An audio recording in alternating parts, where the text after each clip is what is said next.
I'm RP Thor, and welcome to the DragonShip, where a rising tide lifts all ships. Today, we discuss your path with Men's Health November, a disciplined approach to becoming a man who's accountable for his security and protection. Every man must be accountable for his nature and for his actions and how he might use force. So,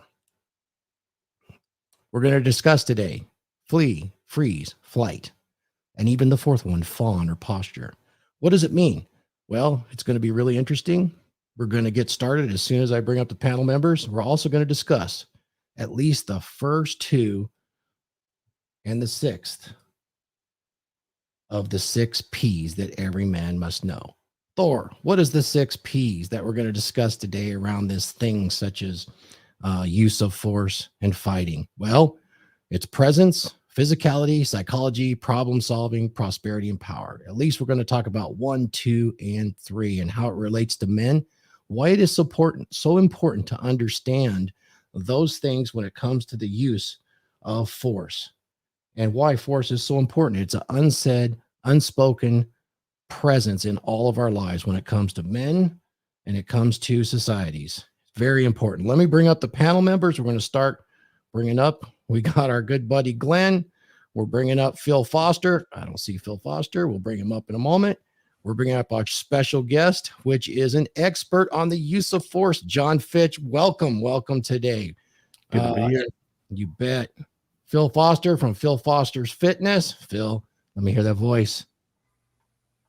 Oh, you're muted, man. He's got such a beautiful voice. We'll just see him in a minute. Bring up Mark. Mark from Mark Daniels Inspiration. How are you doing, brother? Hey, great to be here. And then another man who's an expert on the use of force, former law enforcement officer. It is Raith Deantior. Welcome, my brother. More up here. And we're going to bring our other panel member, the Hudsman from the heart of the country. How you doing, Huds? Doing good, man. Happy to be here.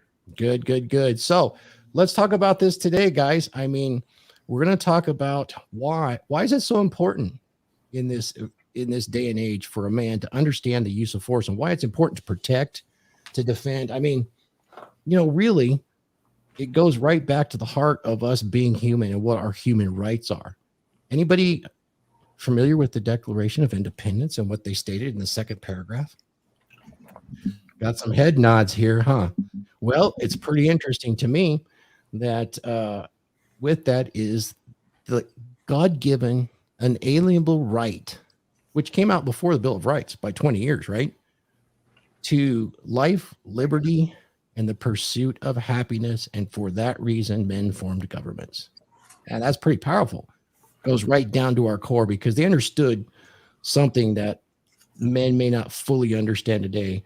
And that is that to be a man and become a man in society today, you have to be able to move with an understanding that force can be applied to you at any given moment. Should your behavior change, or should someone's behavior change in front of you, you may end up applying force, and you need to know how to recognize it. How important is this, John? Let me get you started with this today. I mean, you're a professional MMA fighter, currently, and training still, and a bunch of students. You're teaching men exactly how to apply force when there's a threat of violence. Yeah, I do a lot of self-defense stuff now. I do teach MMA, jiu-jitsu, all the other stuff, but I feel there's a big need for self-defense, and like practical, real self-defense. There's a lot of smoke and mirrors and goofy techniques and things that people are shown that don't work. Yeah. And I'm drawn to help those people. I feel like it's something people need to know. I'm a real believer in the fact that a well-trained society is a peaceful society. Yeah. If everybody knows how to fight, and you've been through the training, and you've been through sparring, and you've been through the process, and you know what you're capable of, and you know where your limitations are, you're less likely to get into physical altercations with people. Oh, for sure. Because when you understand what it feels like to get punched, when it feels like to get kicked, even when you're winning fights, even when you're beating people up, you take damage. It hurts. You kick somebody, they check it, you got a lump on your shin for a month. There are tolls to be paid when you fight. and you don't understand that until you've been through the training. So it's vital that all men are put in that position where they have to fight and learn what they're capable of and what they're not capable of. The basic God-given right to self-defense is a big part of why we need to do it. Like, as men, we are, we have bigger muscles, we have more denser bones, we have larger VO2 max in our lungs than women, because we have been fighting each other for millennia. That is what men have been doing. We fight. That's why we have the body types we have, is because we've been fighting each other for resources, fighting each other for defense, fighting each other for access to women and reproduction. So it's a part of who we are. It's a part of what we have been to get to this level. So if you're ignoring that aspect of yourself, you're ignoring a big part of you, and you're never going to be a full man until you have some level of knowledge of violence. Yeah. It's just the fact of the matter. It's like, if you're a fish, you better learn how to swim. So, John, have you run into the scenario? I mean, what you say is true. And even women, there's a part of evolutionary psychology that states that women actually bred for us to be bigger, stronger, more violent, and capable of protecting, for that very reasons that you put out there. It was to protect them as well. And therefore, the survival of the fittest made us who we are today. Interestingly, though, you're in the business of teaching men how to defend themselves. And, one of the things I used to practice myself for 7 years in Brazilian Jiu-Jitsu. And one of the things is, there was a large amount of guys out there that do teach in your arena. Do you see some of them coming with a lot of false ideas about how to defend themselves and how to project force? And the thing that comes to mind is the Steven Seagal method of self-defense that got so popular. The keto stuff, the emotionalism of it. Yeah. I think there are different types of fighting that people need to understand. We have sport, we have street, and we have art. And if you do not differentiate what your purposes, your objectives are in the fight, like, you could be putting yourself into a lot of problems. If I pull guard and I'm looking to roll upside down and do some funky Baron Bolo stuff in a street fight, that could go very, very poorly for me. Not only because I could get stomped in the head by the guy I'm attacking or I'm fighting with, but there could be broken glass on the ground. There can be rough asphalt. There can be curbs and rebar and different things on the ground. The guy could have a weapon. The guy could have friends. I tell a story often that I had a friend in college. It was like 6 wrestlers got into a fight with 6 guys passing by. They're fighting all over the place. One guy's got a guy down on the ground next to a side of a car by the street, and he's punching him, not paying attention to what's going on around him. That guy's girlfriend comes over and hits him in the head with her purse. She had a Mad Dog 2020 bottle. Yeah. Wild. He got, it was only about an inch cut, but it was just a bloodbath. It was Bloody Valentine. It was awful how much blood was everywhere.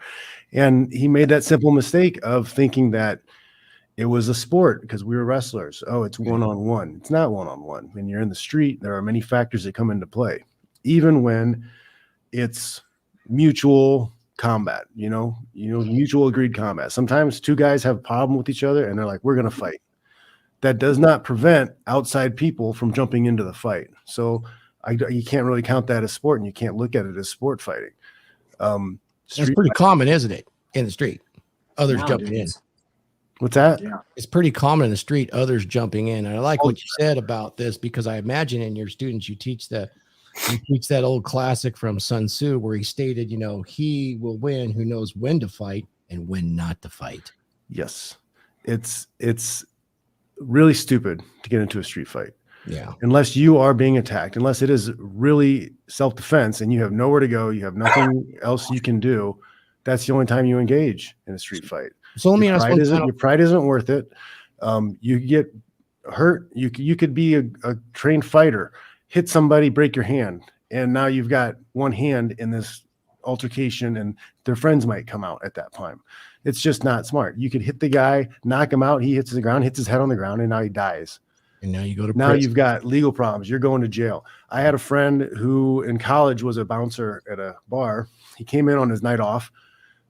Some guy got drunk, belligerent, got into fights, started fighting with outside people. They pushed him outside.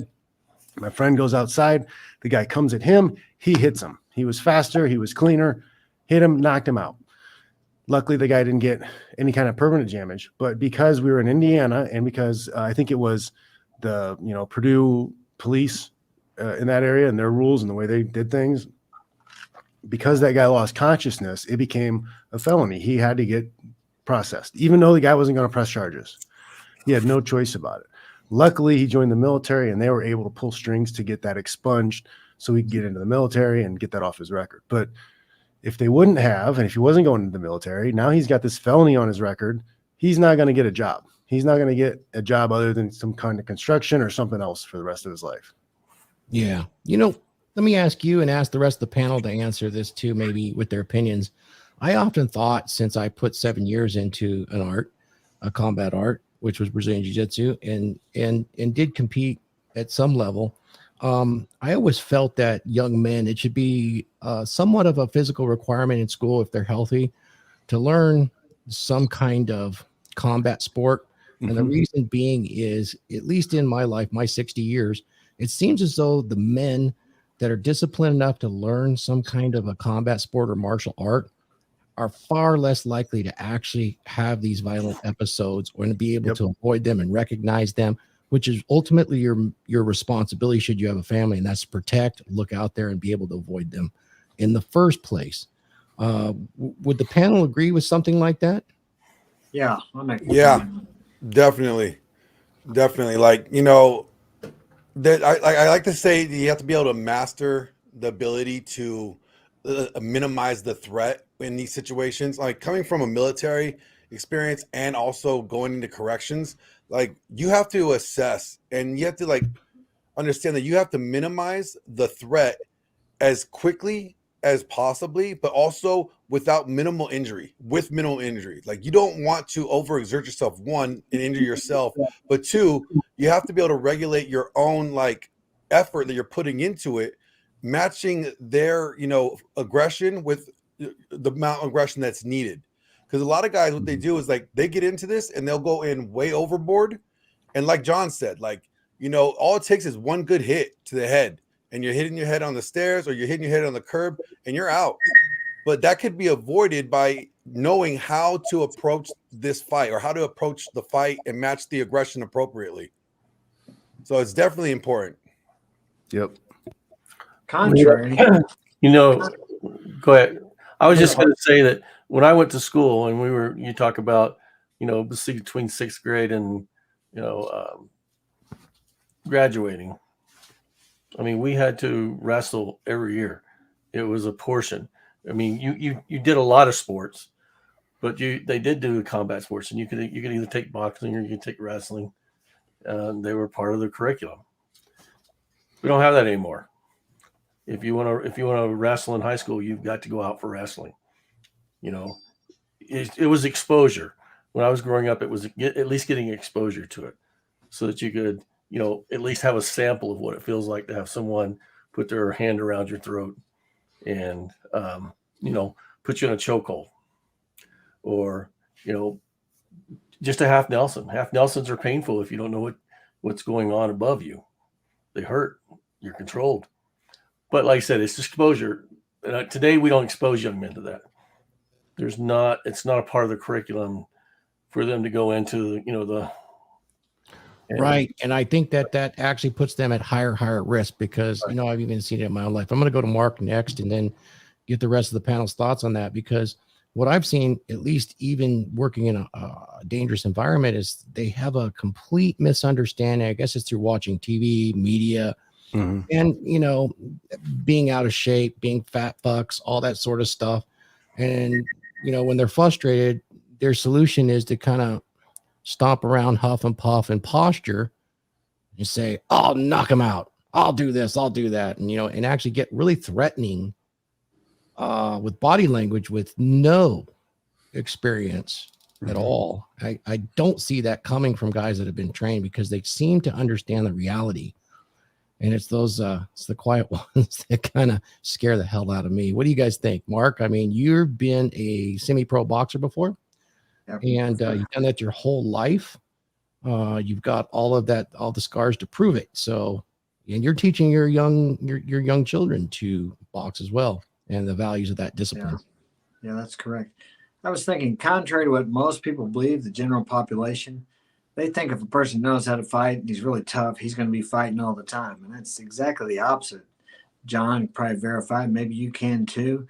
When I'm training or when I'm fighting, you can't really get me to fight. I mean, you can get up in my face, probably call me names because I don't want to fight. A person who can fight knows what he can do.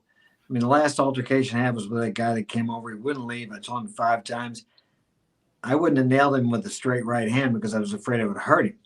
So I just kind of slapped him and knocked him over. But the point is, you know what you can do to somebody. And yeah, John said it's dangerous. You could hit somebody, and maybe it's not the punch that does it, but they go back and hit their head or whatever. So a person who knows how to fight, he's not going to do that unless he feels like it's absolutely necessary. Now, someone who's afraid, doesn't know how to fight, you don't know what they're going to do. They're liable to hit you with something. And like you talked about, people jumping in nowadays, I know that's very common. And I only know it not because I'm out there street fighting, but my kids have been in some altercations. And I've seen some of the local kids around here get into it. And it is very common for somebody to get somebody down for the others to start kicking him or doing something. That was really rare in my days, but that's a common thing now. You get on the ground with somebody, it's not good. I'd prefer to stand up. That's what, and you don't know what they're going to do either. I've had people bang my head against a building. And I mean, yeah, street fight, like it's different from a sport. You don't know what they're going to do. Anything, there's no rules. There's no rules. So let's ask John. With these young guys coming in, John, let's say correct me if I'm wrong, Huds, you're brand new. You've never done any sort of fighting outside of the schoolyard or anything like that, or whatever altercations. Am I correct? You haven't trained in martial arts? Yeah, I haven't trained in martial arts. So John, what would you say to those guys when they come into what is your lecture like? I'm just curious on what you say when we start on this whole fighting and defending yourself path. Man, well, first it's hard to convince somebody they need to learn it and know it. But getting them to drop any ideas they think they know about fighting, because it's like the Dunning-Kruger effect, right? Yes. People, they know so little about it, they don't really understand how much they don't know about it. And most people are, indoctrinated and bombarded with the art part of the fighting, which is what you see on TV and movies, the stuff you see in video games. It looks really cool. It's flashy, spinny stuff. Guys doing flips and kicking each other. And you have to make sure you separate those things away. You have to strip that away. If you're fighting in a sport, it's completely different from fighting on the street. Like fighting and doing katas and doing spinny shit is completely different than fighting in a sport even. Now you can add art to certain elements of street and sport, but you end up taking bigger risk when you do those type of things. Getting them to understand, and it can be difficult because some guys, they have trained in some jiu-jitsu, and then you have to kind of scale them back and be like, look, man, yeah, your triangles and arm bars are awesome, but if you do that in the street, you can run into problems. And I have had friends who were black belts. Well, I wouldn't say friends. I've known people who were black belts, who were security guys, who took somebody down in the middle of a bar and armbarred them. And while they're armbarring them, their friends come over and kick them in the face. Now they're missing teeth. And it's effective. Like the sport aspect of fighting is effective, but it's not the same as street fighting. Even if you're a really good, accomplished boxer, it's not the same as knowing what to do in the street. Yeah. true. Yeah, because in the street there's no rules. No rules. You're grappling. When you're in jiu-jitsu, you're wearing gis, or no guard. You have rules and ways to have to fight within this means. When you're in the street, it's like it's either I'm living or you're living. At the end of the day, it's either my life or yours. And I plan on living, so by any means necessary. And I've heard so many stories of guys that are really good in jiu-jitsu who would get in a bar fight with somebody trying to utilize their jiu-jitsu skills, only to get stabbed by a bottle or a knife or something that they weren't expecting. You know, it's not the same. You know, there's like you said, entertainment fighting, sport fighting, and then survival. You know, Well, but it really does come down to awareness. All right. When you train for sports, all right, you don't have the situational awareness outside of that ring setting. Yep. Okay. When you're out on the streets, you have to have all kinds of situational awareness and being aware of everything around you. Because you watch YouTube these days. Most of these guys that are getting knocked out unaware that the attack is even coming. They're coming up from behind you.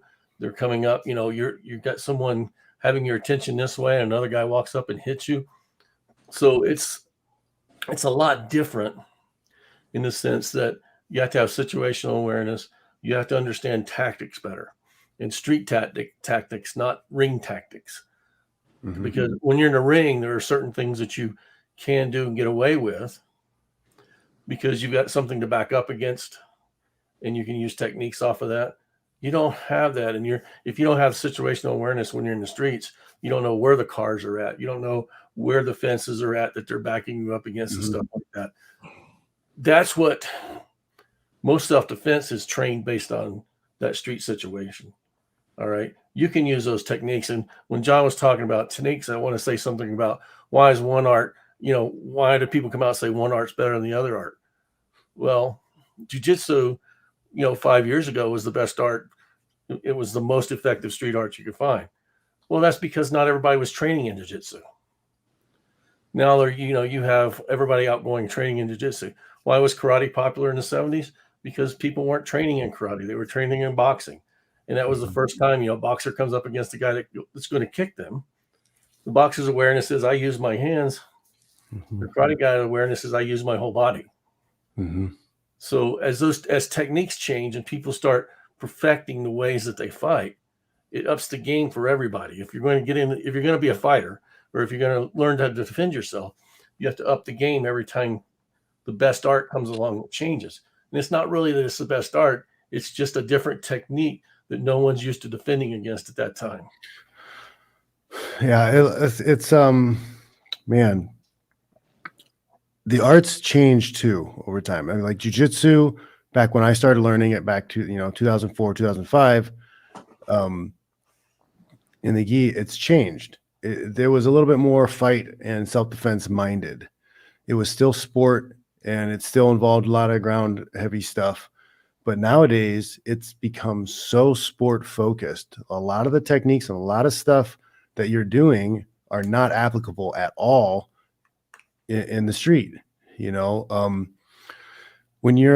lot of guys are doing a lot of leg locks and stuff. There are guys who you go for a leg lock, you might get the guy's leg lock and you're ready to pop his knee, with the heel hook, and his friend comes over and you're completely committed to two hands on that ankle. They start kicking you, you're done. And if you are not in the mindset of understanding where the risks can come from, you're going to put yourself in a bad situation. But I will say, as long as you're training something, you have a big advantage, because most people aren't training. They're not. Most people are not training at all. Like 99% of the population has zero idea what to do in a fight. They close their eyes and they see red, bro. Yeah. We have what we call the universal punch. It's the overhand haymaker. That's the one that everybody knows all over the world. Everybody knows the universal punch. So you've got to be wary of the universal punch. But if you train in something, even if you're training Aikido and the other guy doesn't know anything, I would probably put my money on the guy with Aikido, because he's had some training. The guy who's had no training, he's going to have less luck. Now, that's not 100% of the time, because you're going to have big, strong guys who aren't going to be affected by certain techniques. But it's important that you train something. And I recommend to people, I'm not like trying to bash on jiu-jitsu. My number one recommendation is for people to do jiu-jitsu. And the reason I recommend jiu-jitsu first is because it's the only one that you can train at 100%. You can spar at 100% 5 days a week and not get injured. You can't really even do that with wrestling. When you're straight wrestling, it's a lot of banging into each other, a lot of slamming on the ground, Boxing, you're getting hit in the head. Muay Thai, you're getting kicked, get hit in the head. Like those things are hard to spar hard 100% 5 days a week. But jiu-jitsu, you can put yourself in bad situations, bad scenarios at 100%, and you're not going to get hurt. You're still going to be able to go to your normal job. Yeah. Oh, I love it. I'm going to save a question for later about jiu-jitsu's evolution for you. But I know Phil's got a question he asked me because I got to ask John a question. So Phil from Phil Foster Fitness, welcome. What's going on, John? Glad to have you here today. I got a question for you. So, you're saying that it's good for guys to train and, exercise, whatever study they might want to do. But for the average guy though, okay, there's a lot of average men out there that haven't ever trained before, give them a couple of tips, or some advice on when they're in that situation, how to be situationally aware. Because maybe they don't know what situational awareness is. I mean, all the guys on like you, like Mark, I mean, you guys have that fully under control. I mean, you guys like myself, I'm pretty aware wherever I'm at. Like, I'm like, okay, like it's constantly calculating, but there's a lot of guys out there that might watch this stream that don't understand situational awareness. And then if the second piece of that question for you is, in a situation, if you find yourself, then it looks like it's going to get ugly. Isn't it better just to always fall back 100%? Because once again, jail, if you have a family, jail isn't worth it. Murder isn't worth it, and if you have to express yourself violently towards another individual, it's all or nothing, right? So if you would just kind of brush over those for me real quick for the average guy that's not training, how to spot that. Yeah, like a lot of times I get pushback from guys too when I say, you got to be situational aware. You got to be paying attention all the time. Like, oh, I don't want to live in fear. I don't want to be paranoid all the time. And it's not about paranoia. It's about being in the moment. It's really that's what situational awareness is, being in the moment. And it's hard to be in the moment 100% of the time. Just the other day, I was walking over to pick my kids up from school, and I'm walking the dog, and I let my mind wander, and a guy whips by me on a scooter, right? And misses me by like that much. And I'm like, oh shit, like that could have been somebody attacking me. I'm like, get your head out of your ass, John. Like, where are you? What are you doing? Like, look around, breathe the air, see the sun. And people don't do that these days. They're on their phone. They're got their headphones in, they're listening to something, or their mind's stuck on some other thing. And they're just, going through whatever thing is that was bothering them that day, or somebody else said, and they're not in the moment. So really it's about living in the moment. Be in the moment. When you're going somewhere and you're out somewhere, look around, like what's going on? What are you doing? What is the experience here? Don't allow yourself to get pulled away to whatever thought you have in your head or your music or your phone. Just recognizing who's on the street, who's walking around. What are these guys doing? Noticing people's eyes, because the eyes are the windows of intent. Okay. You can tell a lot about what a person's going to do by looking at his eyes. You start watching things like people's behavior. Are they taking clothes off? Are they warming up? That's usually an indicator that that person's trying to get ready to be physical. It might also be an indicator that he's posturing. He's just posturing at the moment. Either way, that guy's thinking about something. Noticing if somebody's hands are clenched, right? Is their jaw clenched? Is their face red? Do they look angry? What's their posture look like? Noticing little things like that. Noticing where the exits are, noticing if you get stuck. If I'm in the back of a bar and I'm like, there's no exits here. There's no I'm stuck in this area. Like, that's uncomfortable, because there could be a fire, right? And I'm stuck in the back of the bar. I can't get out. Now I'm going to get smoke inhalation. I'm going to die. So being in the moment, just checking things like, does this seem normal? Does this seem like an okay situation? I have no problem if I see a bunch of hoodlums on the street, people who look like trouble. I have no problem crossing the street and going somewhere else. Posturing yourself can often be a good thing too. Walking home after dropping my kids off from school one day, all the parents are stopped at the stop sign waiting to go because there's a schizo homeless guy standing in front of them, making all kinds of motions, and the parents are scared shitless to like honk their horn. So I'm walking with my 125-pound Pressa, a big ass dog, big scary dog. I expand, I get big, I make eye contact with the guy. He stops, sees me, turns around and scuttles off like a little cockroach. Little situational awareness, things like that, like your presence, your presence being felt by others, making sure they know you're there and you're conscious. You make eye contact with people. Don't be afraid to make eye contact with people. Sometimes that confidence of being able to look at somebody in the eyes or even saying hello to them. Like, hey, how you doing? What's up? You okay? Like that's enough to turn a lot of people off from becoming aggressive. Exactly. So it's a big deal to just be in the moment. It could save your life in a life or death situation. It could also put you in a position where you can say hi to a nice girl or a pretty girl or something. You know, like be aware of what's going on around you. I What was the really second love what part of you're that saying. question? The second part of that question, John, was just, that's for the basic guys. And that was very eloquently put, man. I appreciate the detail on that, man, because see, there's a lot of things that a lot of guys that aren't in training or have never trained that might be just starting that are watching this stream or might watch it and know who John Fitch is, that won't know to look for the posture, the hands, and all these things. So that's like, those were diamonds right there, man. The second piece to that question is, falling back, always removing yourself from that situation over the violence. And if you have to bring the violence. Yep. Situational awareness is rule number 1. Always be aware, be in the moment of what's going on. Rule number 2 is avoidance. It's your job to avoid. I'm talking about there's trouble, looks like on the corner, I'm crossing the street. I don't need to even go near the trouble. Why? Why put myself in that situation? If I'm in a bar and a bunch of unruly, really drunk people show up and they're kind of loud and aggressive and they look like trouble, I don't have to be there. I don't care. I don't need to like make a stand. This isn't the hill I'm going to die on.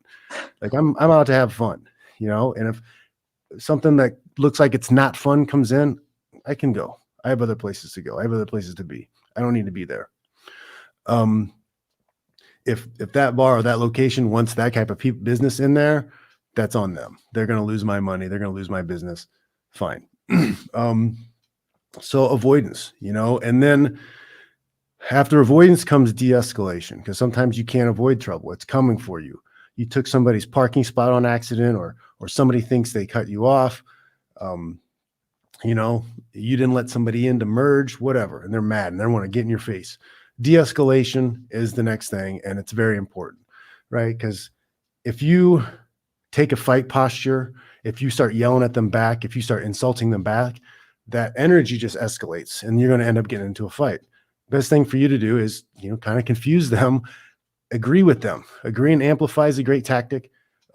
Complimenting them on something, making a joke, whatever. Just don't escalate. You don't have to escalate.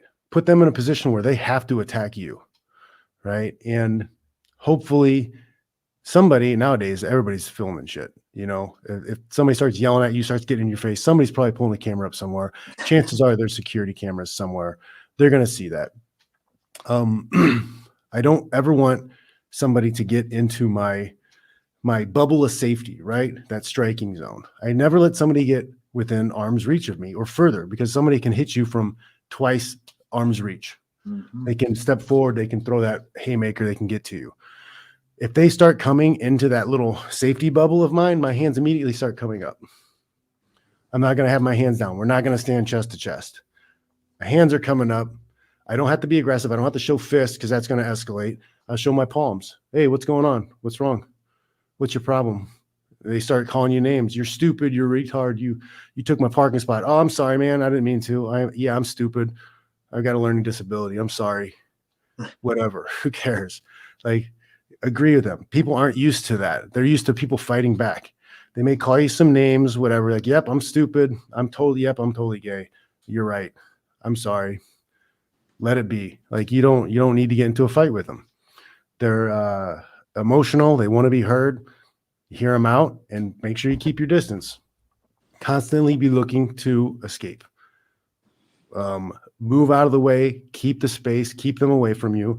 If you can, put something in between you. If you're outside and there's a park bench, walk behind the park bench. A garbage can, light post, whatever you can. Get something in between you or them. Talk them down. Try to de-escalate. Most times, people are going to leave.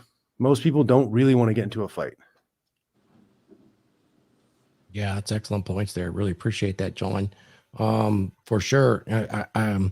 When I used to do Brazilian Jiu-Jitsu, that was one thing they always stressed too. I did it in the 90s and they had challenge matches was really more than anything else. So they still do that today. I mean, challenge matches when I was at the Gracie Academy was a big They did thing. the gym storming back in the day. Yeah.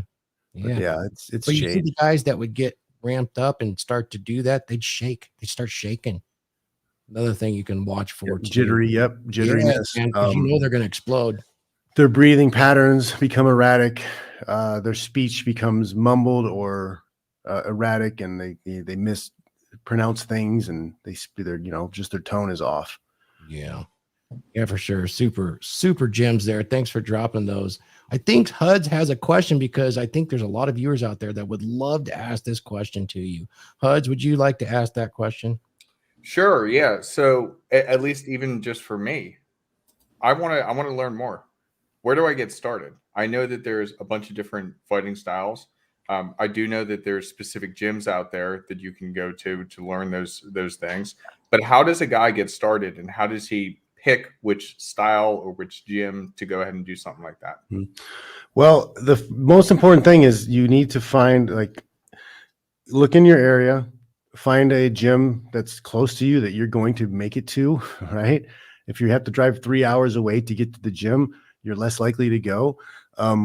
Depending on, my big recommendations are Brazilian Jiu-Jitsu and Muay Thai. Those are big ones because Muay Thai does teach some clinch fighting, and I think clinch fighting is important. But you have to go to the gym, take the free class. Most gyms will offer a free class or a free week. See if you like the instructor. See if you like the students.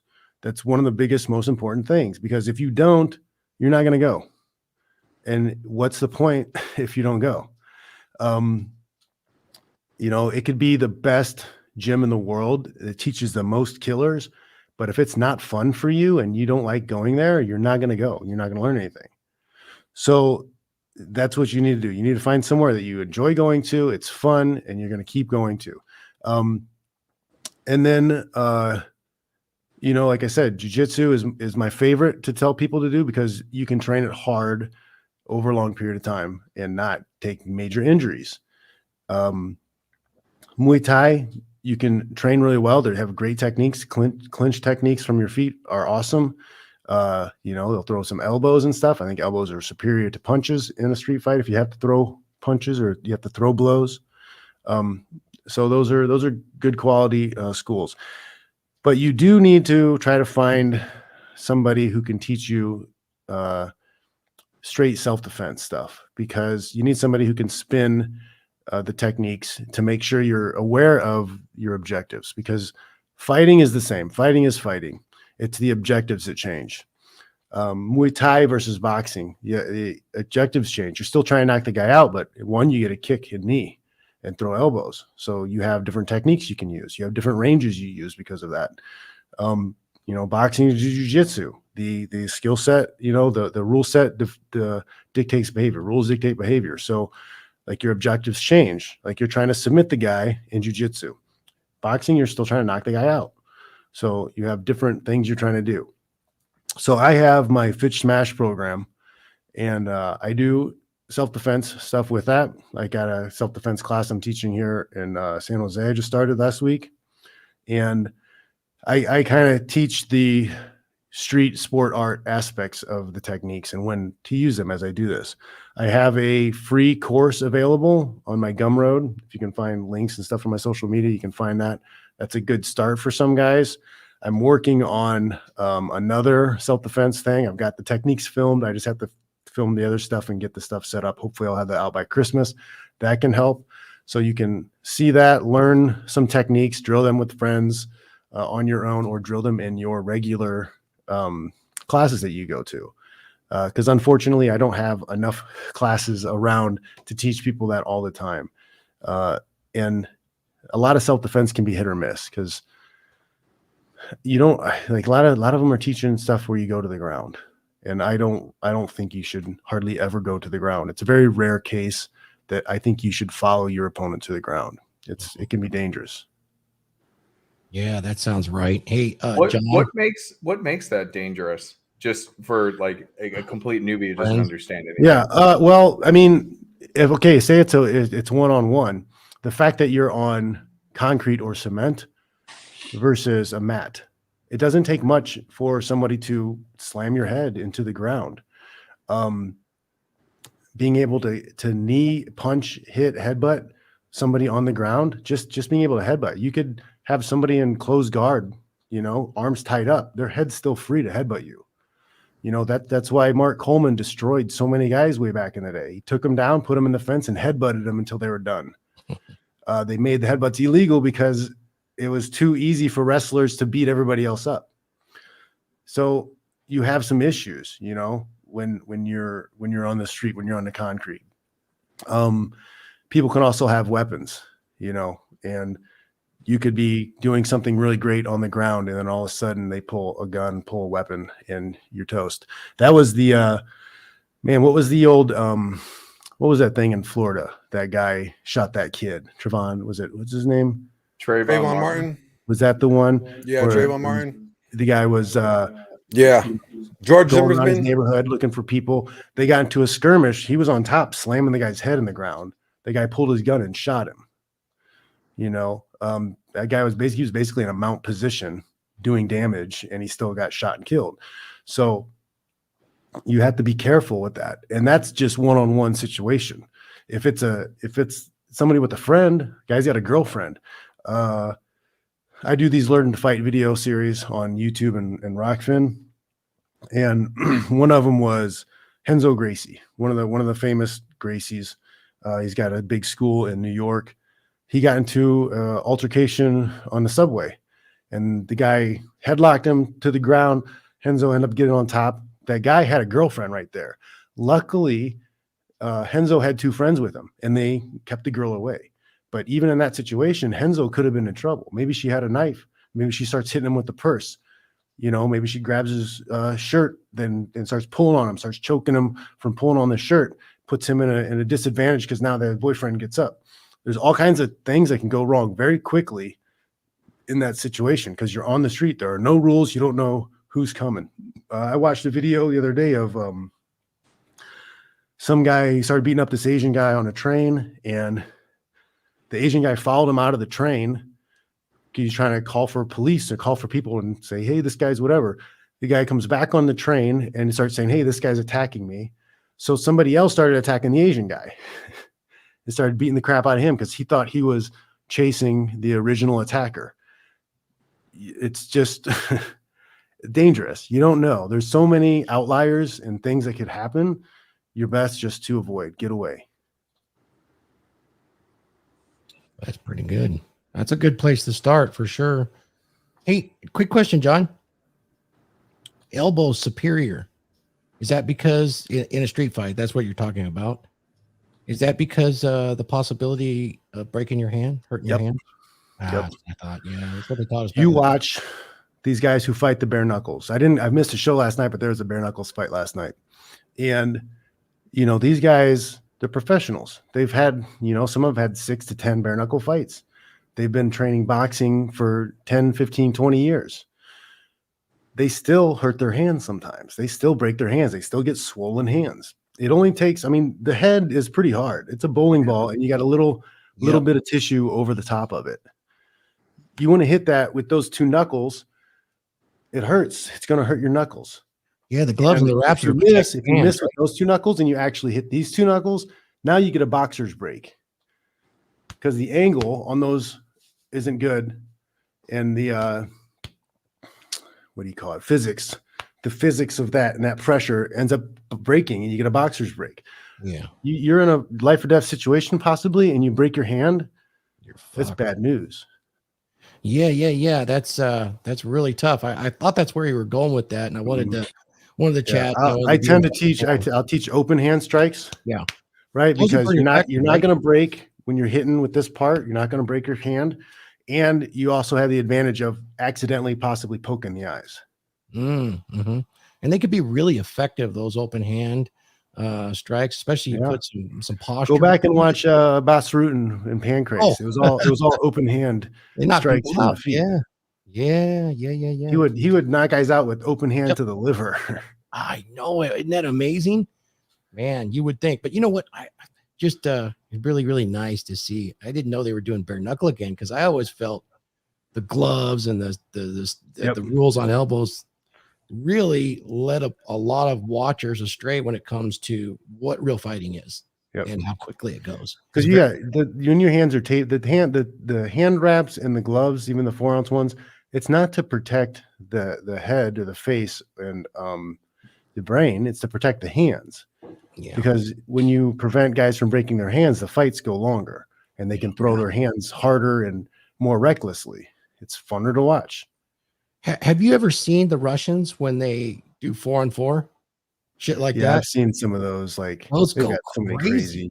I mean, it goes quick, and it illustrates what you had said about as soon as somebody finishes somebody, the odds just cascade because they just stand up and take one of their buddies' opponents out like that, and they're fucked. You could just see it all collapse within seconds.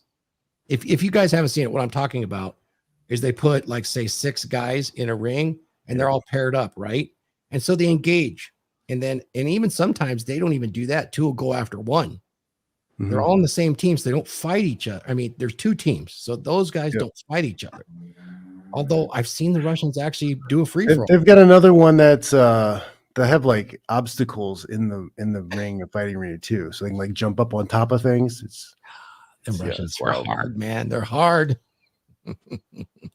They're being paid hundreds of dollars. Yeah. Interesting. Glenn, did you have something you wanted to add here? I mean, you come from a military perspective, and so does Raith, a law enforcement, where, you know, in your guys' background, you guys understand what the minimal use of force is and the escalation because of the legal background, because the ramifications are so severe. Should you engage in force? You want to talk on that? Yeah. You know, Raith, do you want to go ahead? Because was Raith still here or did he leave? If not, Phil has a question. Okay. Well, no, yeah.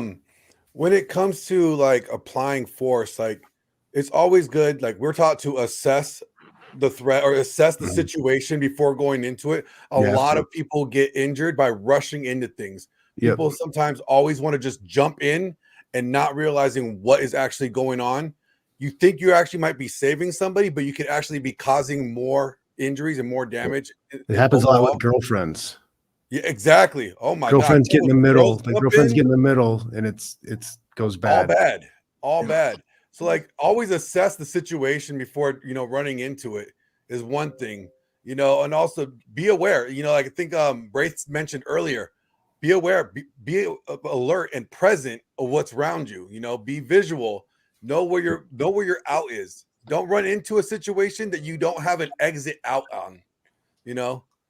Raith, do you have anything more to add? It's just I think it's 3 different ways of looking at it.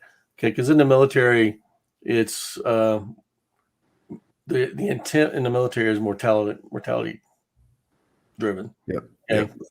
In law enforcement, it's about control, being able to control and subdue. And in self-defense, it's about survival. All right. So there's 3 different intents on what you're doing. I mean, I've been in the military. I've worked through that, the mortality portion of it. I've been in law enforcement. It's about control and subduing. And I've been in the self-defense side because I did teach self-defense, for years. And I used to teach officer survivability. And I've done that for the police department and I've done it for the military. And survivability for the military is a lot different than for law enforcement. So, but like I said, most of it's intent. And like John said earlier, it's about situational awareness and knowing what intent that you're going to exert force for. Now, Raith is using the word intent. It's the same. I say objective. What's your objective? Right. Yep. Yeah. And it's like knowing. See, we're taught like you have to know in the military. We're taught to minimize or neutralize the threat, regardless, no matter what, by any means necessary. But when I was in corrections, it was minimize the threat by the most less lethal means Yep. necessary. Yep. It's like there's a completely different approach to it. Yeah. And I think that's what's really important when it comes to like being able to understand how to fight. It's not just about striking, it's about knowing when to strike and how to strike.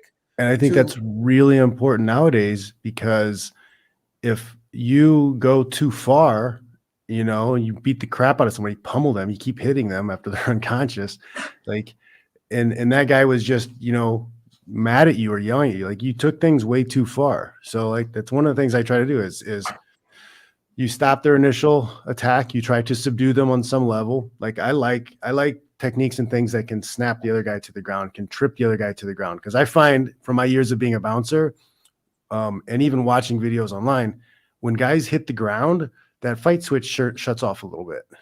Like the adrenaline kind of dumps and they start to realize like, maybe I don't want to do this. And then they might still get mouthy, but they usually keep creating space and then things fizzle out. So if I can stop the initial attack, snap them down to the ground or push them to the ground, trip them to the ground in some way, I don't follow them, but they go to the ground. I'm like, I don't want to do this. Leave me alone. A lot of times they shut off. Yeah, once they go from being vertical to being horizontal, they reconsider a lot, because not a lot of them know how to fight off their back. Yeah, a lot of people just like know how to throw Hail Marys and haymakers, and that's it. They don't have no strategy in it. It is just swing arms until somebody falls. Yep. Okay, guys, I want to get to at least 3 more. I know John's under time constraint. We don't want to lose him because they are directed at John.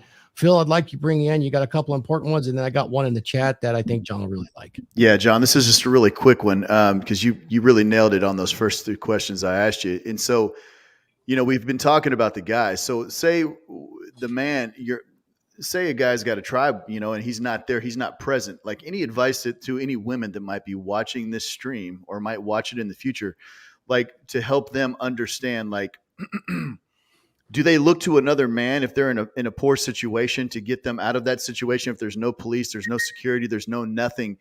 Give a couple of pieces of advice to women that might find themselves in a situation that might start to get overwhelmed. How can they control their emotions? Because we know women are emotional. You know, they operate on emotions and we operate on logic. So maybe throw a couple of pointers out there for the girls before we move forward, you know, just because we've covered the guys, you know, maybe I'm just saying, you know, I mean, my girl travels all the time without me, you know, and she's watching the stream right now. So she might take what you have to say to heart.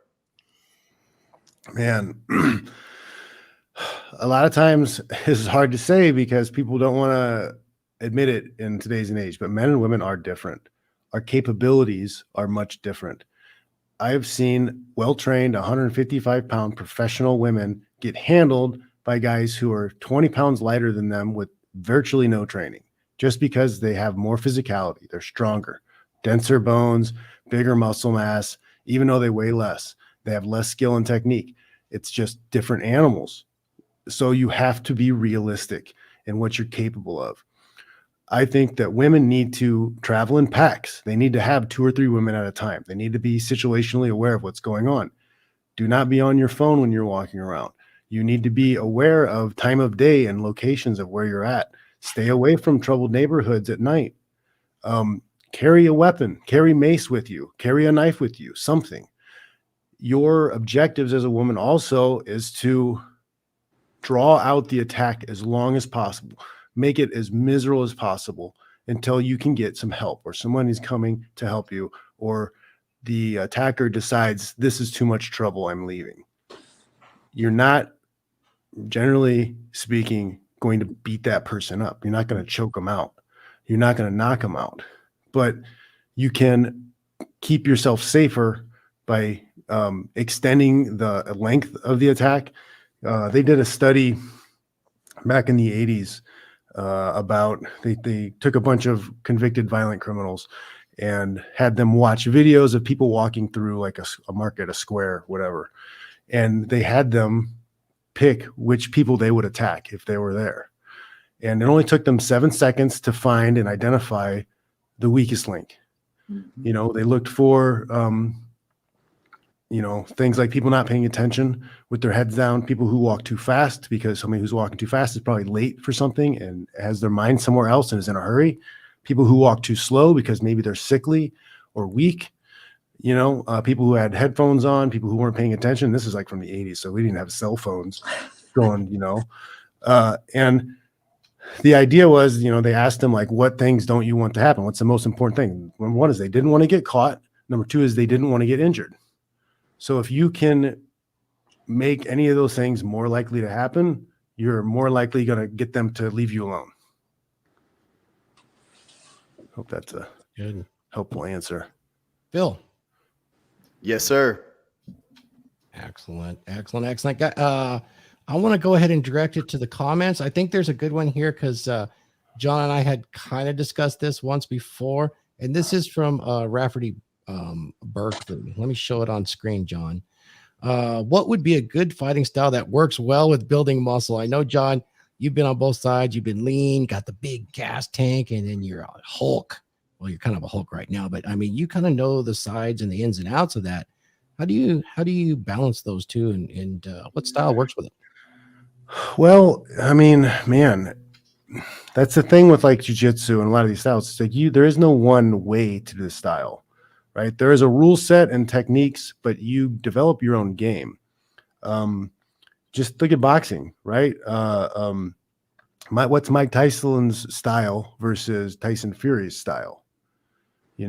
Like they're both boxing. They're both using boxing, but they have very different styles. Mike Tyson had that peekaboo style. Tyson Fury uses a lot of head movement and range. So it's about finding your game. That's how we refer to it in MMA or jiu-jitsu, is you have to learn the techniques and develop your game. What are you best at doing? What works best for you? What are the highest probabilities, techniques for you to use? And that only comes from time and experience. Yeah. Now I have my Fitch Smash system I put together. I put that together as like a base common denominator. I wanted the most basic techniques that were the most effective, that were the least athletic. So it wouldn't rule anybody out. That you should all be able to do these techniques, these movements, in order to establish your objectives. Yeah. And that website is it's johnfitch.net, right? I'm gonna go ahead and plug it in the chat for everybody. Definitely check this stuff out. He's got a lot of great stuff out here. Hey, John, I want to direct you to another chat question, if you don't mind. Yeah. Keep slipping on me. Here we go. And this is from Mrs. Phil Foster. What does a woman do if she's out with her man and he has to get into a physical altercation with someone? I assume this is no choice, but what are your thoughts on that? Get out your phone and video. Stay out of the way. Right? Stay out of the way. Do your best to, it's a tough one because. Isn't her instinct going to be want to get in there? Yeah, she wants to get in the middle. Chances are she's going to get in the way. So like you're probably going to make things happen worse for your guy. Again, you should always have a pepper spray or a knife if you're a woman. I just think concealed carry is even better. If you're in a state where you can get it, concealed carry. I don't know. I don't understand anybody who believes that, about women empowerment and feminism, whatever, who doesn't support the Second Amendment for women to carry guns. You're full of it. Like that. It's so disingenuous to like say, go woman, but no, you can't have the means to defend yourself. But one of the best things you do is stay out of the way and film, record it. Okay. Hopefully your guy knows how to, avoid, de-escalate and then subdue if he has to. And then if you can film that, now you have evidence in case something happens. But, it's unfortunate, but chances are you're not going to be able to help that much. Yeah. Ultimately, that's a really great advice because we've all seen it where the woman jumps in there, starts doing the hand slap, and then the other and then the guy gets knocked out over the top of the girl. Exactly. Because the guy gets distracted. No. He gets distracted by her getting in the middle. Because now he's trying to fight and protect his girl at the same time. And then I've seen it a couple times. I've seen it go the other way too. I did a learn to fight video where the girl got in the way and the guy was able to reach over his girl and knock the guy out. That distraction, right? That's a risk. It's a high risk. I usually see it the other way. It's usually you know, and then there was a viral video that went around recently where these guys they jumped another guy. He was unconscious on the ground. They kept kicking him. She jumped on his back and, you know, had his knee in between her head, his head in between her knees. And she's like trying to protect him. And then she starts mouthing and getting up on her knees and starts mouthing and pushing one of the guys. And the other guy walks by and pistol whips her in the face, knocks her completely unconscious. And you just hear the smack of that metal on her face. It was horrific. Yeah. But That's it's like, it- that's a tough one, you're man. right. That's a really tough one. Because if she did nothing at that point, like Yep. they could keep kicking that guy and he's dead. Really good example. Yeah, Yeah. totally. You know what I recommend for women? I mean, we'll talk about men too, but the fighting thing and the reality of it is there's a nationwide organization called Women on Target. And this is where they actually get things equal. And that's where they teach women the safe use of firearms in self-defense. I think that's the ultimate equalizer if you're in those situations, because they teach you discipline and consequence and legal consequence. There's a big part of that. If you've ever been through the course, I have helped teach it. It's good for men that have no other experience too. What do they say? An armed society is a very polite society. So if you're in those states that you can even get that CCW, and even in states like California, where you pretty much impossible to do so, they still have the Women on Target program. And, you know, if you volunteer to do that, there's some beautiful conservative woman out there learning how to shoot. Maybe that's something you might want to approach as well. What do you think, John? Yeah, it's very important. You know, if you can conceal carry, I highly recommend it. But it's very important to remember that guns are not magic, Nope. right? Knives are not magic. Just because you have one does not mean you're going to be able to use it effectively. If you do not train in how to access and use your weapon effectively, if you do not train in weapon retention, all you are doing is bringing a weapon to your attacker.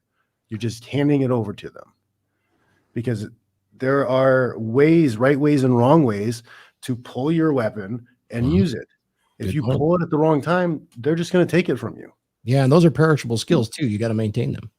Yep. I mean, like, you got to think about distance too. Like, you know, you're not pulling a gun out when you're within arm's reach. The 20-foot rule. That's You know, the 20-foot easily rule? snatched.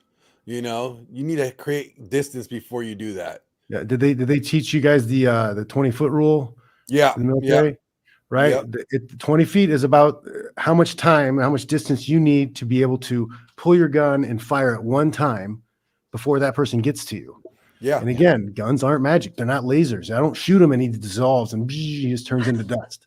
Yeah. It's not a video Arrow game. snap, right? Not a You video You game. can pull the gun, shoot the guy. I have a learn to fight video where it was a security guard.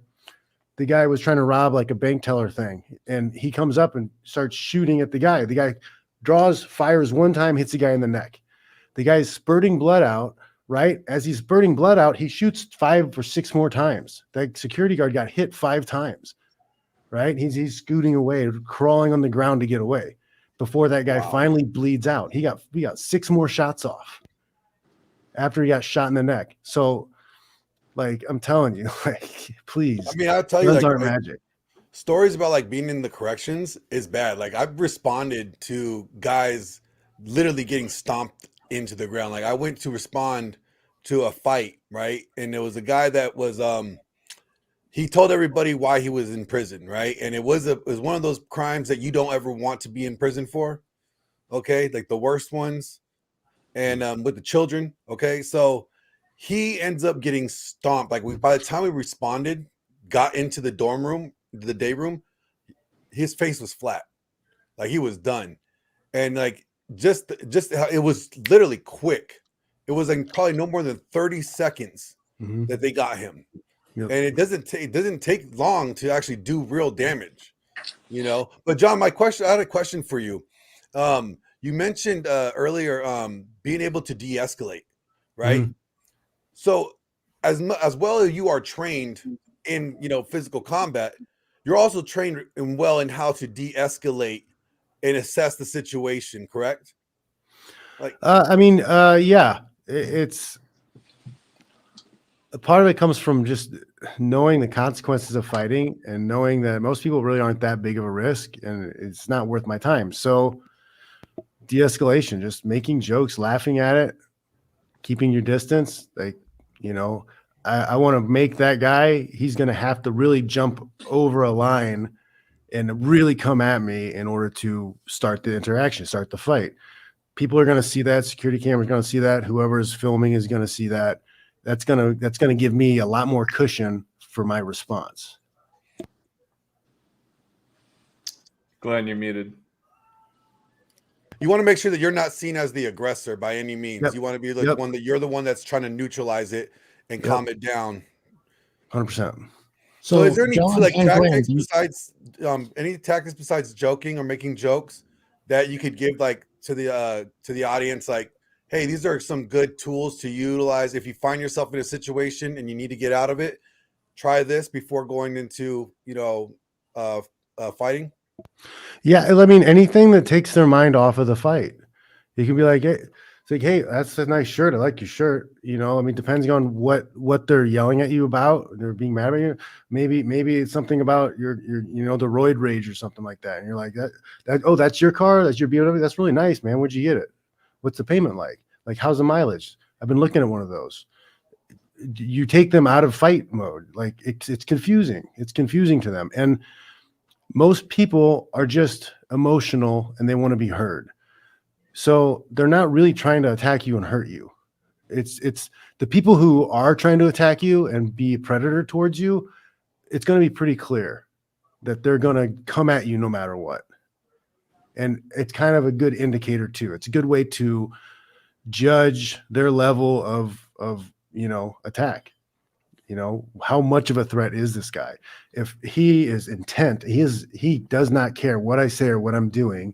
He wants to come at me and hurt me. He's trying to do something violent to me for some reason, whether he's trying to rob me or whatever. Maybe he's schizo or he's a homeless guy, whatever. Like, now I'm in a situation where I have to do something. And that's more defensible because I get put on a stand and they're asking me questions. Like, I tried everything I could to avoid this. I backed up. I tried to de-escalate. He would not stop. He came at me.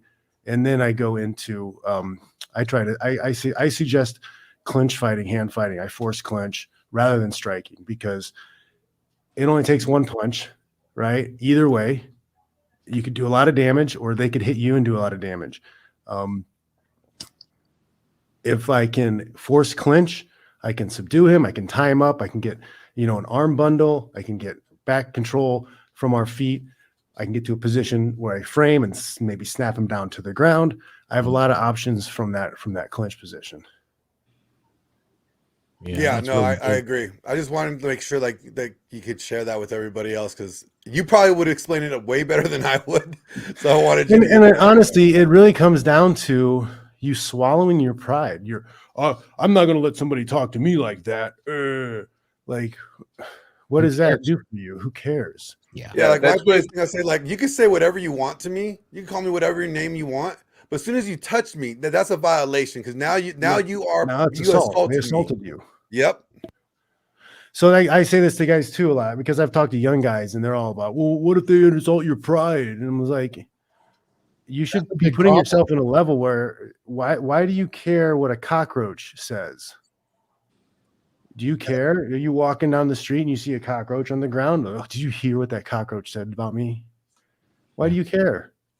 Well, that's a big problem, though, John, because if you notice in social media and regular media today, the left is equating words with violence, and the response back to the words is violence. I'll just say it straight out. You can see that escalation right now. So you'd have to be very careful. I bet that's very common. That and the thing is, they can have that opinion. Yeah. But when it goes to court, the judge isn't going to have that opinion. I know. I don't know anybody's words has ever knocked anybody out. I've never heard anybody get knocked out by a bunch of words. Never, but boy, you sure see it on the social media right now. It's pretty wild out there. I've seen people cry like they got knocked out by some words, but never seen anybody get knocked out by some words. Yeah. So on the practical side, I'll ask John one more question, at least unless anybody else does, is would you recommend when somebody starts learning about these self-defense techniques and things like that, what about scenario training? It sounds like you've done a lot of scenario training in your head. Yeah. I do as well. Walking into a place, where's the escape? I mean, I'll even go so far. If I had to use weapons, where would I go? What if there's a gunfight? I mean, I've ridden with 1%ers before, so you have to look because the shit's real and you need to kind of scenario things all the time. Would you agree or have any comments on that? Yeah, so that's kind of the first step. The first step is learning the techniques, learning the techniques, how to apply them, and then you drill the techniques. So you drill them in a sequence or a chain, or we'll call it a thread sometimes, where you're putting techniques together. Okay, I can put you're mounted on the ground. We fell down. I fell on top of you. Now you're in this position. I have you go through the position. I'll put light pressure on you. Okay. And then once you start to get those things down, then we start, okay, you're standing there. I have a problem with you. I'm going to attack you. And you don't really know what I'm going to do. I might grab you. I might throw haymakers at you. You're going to have to react from that situation. It's a very good way to learn things and get used to those things. Be put in those situations and make yourself fight out of them. Mm-hmm. Yeah. I think that's really important. I mean, even if you don't have any skills whatsoever, you better be doing some scenarios or you're really basically creating cognitive blindness. I tell you, man, a little bit of knowledge goes a long, long way, because most people do not train at all. And people who do train are way, way less likely to start shit on the street. Yeah. Less victim mentality. And there is such a thing. I know the law enforcement guys know this too. There isn't such a thing as a victim mentality. Could you say something on that, John? Yeah, man, you can make the choice of being a victim or a victor. It's really up to you. I would like to dispel what I believe to be a myth here. Maybe John can either tell me I'm wrong or right here. You see on TV all the time, these women hitting these guys in the groin, or somebody hitting somebody in the groin, they just drop to the ground. To me, I believe it's bullcrap, because I've been hit there hard enough that the next day it was completely black, and it doesn't stop me. So I just think that's it's on the same level as like what do you call them, pressure points, right? Now, there are pressure, like you push like right in there behind your ear, you grab that part right here on your hand, they hurt, they don't feel good, but it's not going to stop me. Like discomfort isn't going to stop me from doing what I need to do. And I've been in fights where I've gotten kicked in the nuts. Well, we have cups on, but like the cup rides up sometimes. What are you going to do? Like, especially if I'm in a situation where that guy is getting tired, he might have kicked me in the nuts on purpose because he wants a 5-minute break. Right? Yeah. Am I going to give him a ride? Am I going to give him a free ride? Nope. I'm going to suck it up. I'm going to get done what I need to get done. I was teaching my private on Thursday. I was teaching him, and we're working on some single leg stuff, and he's taking me down, and I had to show him. And then as I sat him down, his foot comes up, hits me in the nuts. Right? You just keep going. It's uncomfortable, but you just got to go. And if you're in an attack mode, or if you've got a schizo homeless guy who's on drugs, he's not going to care. Like, you've got to have more than just a nut shot. Yeah. Well, also, you need to understand something too about the human body. Okay. When you're defending yourself, or you get put in a situation where you're defending yourself, let's say you're using a handgun. If you're shooting a handgun at a range, it sounds really loud. If you're defending yourself, it doesn't sound really loud, because your attention and the scope of your attention narrows. Mm-hmm. Okay. Because it's focused on the one thing, defending yourself. So, you may not feel getting, kicked in the groin until after you start coming down. Then you really feel it, but it hasn't stopped you from defending yourself. Yeah. So that hyper focus happens in most life or death situations or threatening situations. So when people sit there and say, I did this, or this happened to you. Give me an example. I got stabbed. Didn't know I got stabbed. Mm. Okay. And I'm talking about a 3-inch cut across my back that's about goes anywhere from 1/4 to a 1/2 inch deep. I'm bleeding. I didn't even realize it. You start thinking, why is my back wet? Right. So that, and it's that kind of thing, you just you're so focused, and you have that hyper focus that some of the things that happen to you don't even realize. Yeah, a lot can go crazy with that stuff, for sure. Every man should definitely be prepared for these things. We got any more comments in the chat we want to go through, guys? I want to get John out of here on time. Look like I have too many here. All right, John. So when are we sparring? When are we going to do this? Come on up. Shall we make it a live event? It's only a few hours away. It's only a few, but you got height on me, bro. You got height on me. You got to reach. I'm about to get close. It won't matter. Hey, I'm just looking at my odds. My best chance is getting close. 2 year close.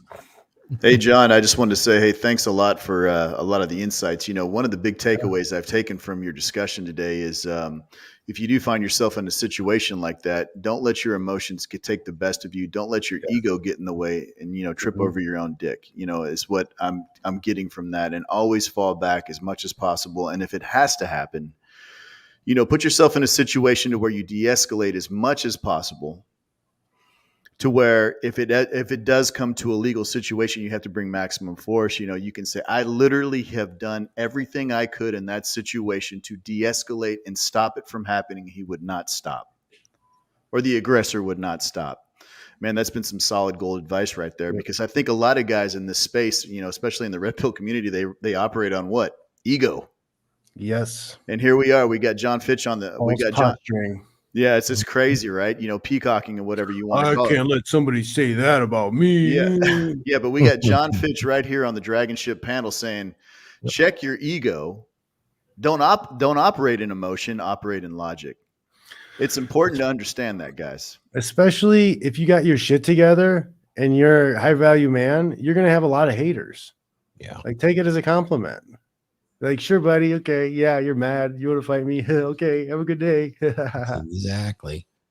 John, on the final thought here, you know, that emotional regulation part that comes from training like this is super important. Could you, in a few words, tell me? Honestly, that's probably the best reason to train fighting and martial arts, is because it forces you to regulate those emotions. When you're getting leg choked, right? And somebody's crotch is right here. Like, you have to use technique and you have to be clear of mind to get out of that. You can't get mad. Oh, you can't get mad and force your way out of it. It's only going to put you in an even worse position. When you're mounted and you got a sweaty guy's chest on your face and you can't hardly breathe, you can't get emotional over it. You can't I'm going to get mad and push him off. No, you're going to wear yourself out. You're going to get tired. That's one of the big things that my clients, a few of them have mentioned, is that after they start learning things and they start getting it, like at the very beginning, they're really tense, and they're trying to move and sporadically movement, and they get really tired really fast. We got to take a lot of breaks.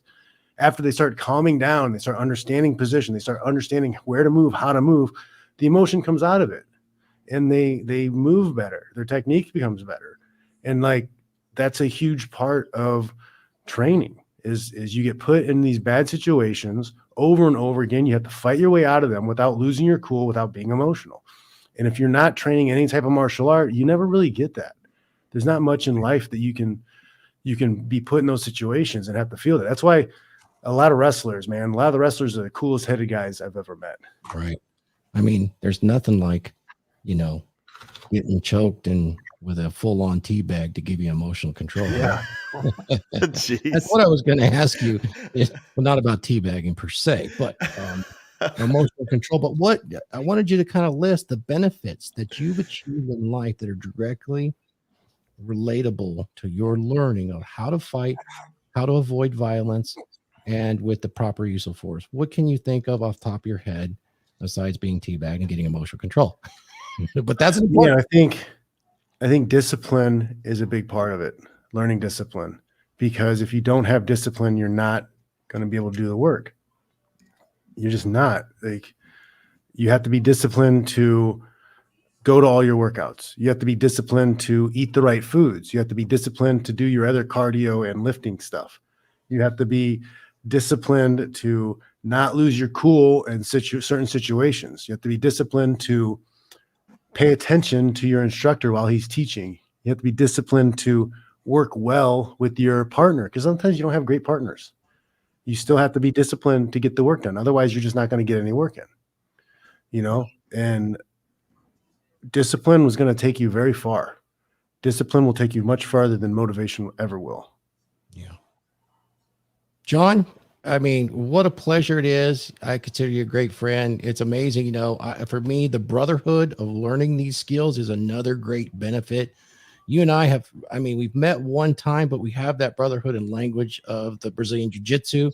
And it's just one of those things. The camaraderie is pretty important, just like on this panel. You're really dropping words of wisdom here, and that's exactly what we needed. That is the rising tide that lifts all ships. Thank you, John, for coming on here. Would you like to plug your stuff one more time? And before you, well, you got to go at noon, so I wanted to give you the opportunity. Yeah, johnfish.net. You sign up for the newsletter. You can check out everything's linked from the website. So you check out my social medias. I do podcast Sunday nights. John Fish Knows Nothing. I talk a lot about the MMA fights and events and bare knuckle stuff, along with some red pill things. I've got technique videos I put up on my YouTube. I have learn to fight videos where I break down street fight stuff and tell you what should have happened, what shouldn't have happened. And I started a new segment a couple weeks ago called Fitch Pilled, and it's it's a hard pill to swallow, but it's a pill that a lot of people need to take. Beautiful. Thanks, brother. Really appreciate you coming on the DragonShip. We'll see you again. Thanks for having me, guys. You bet. Take care, John. Great information.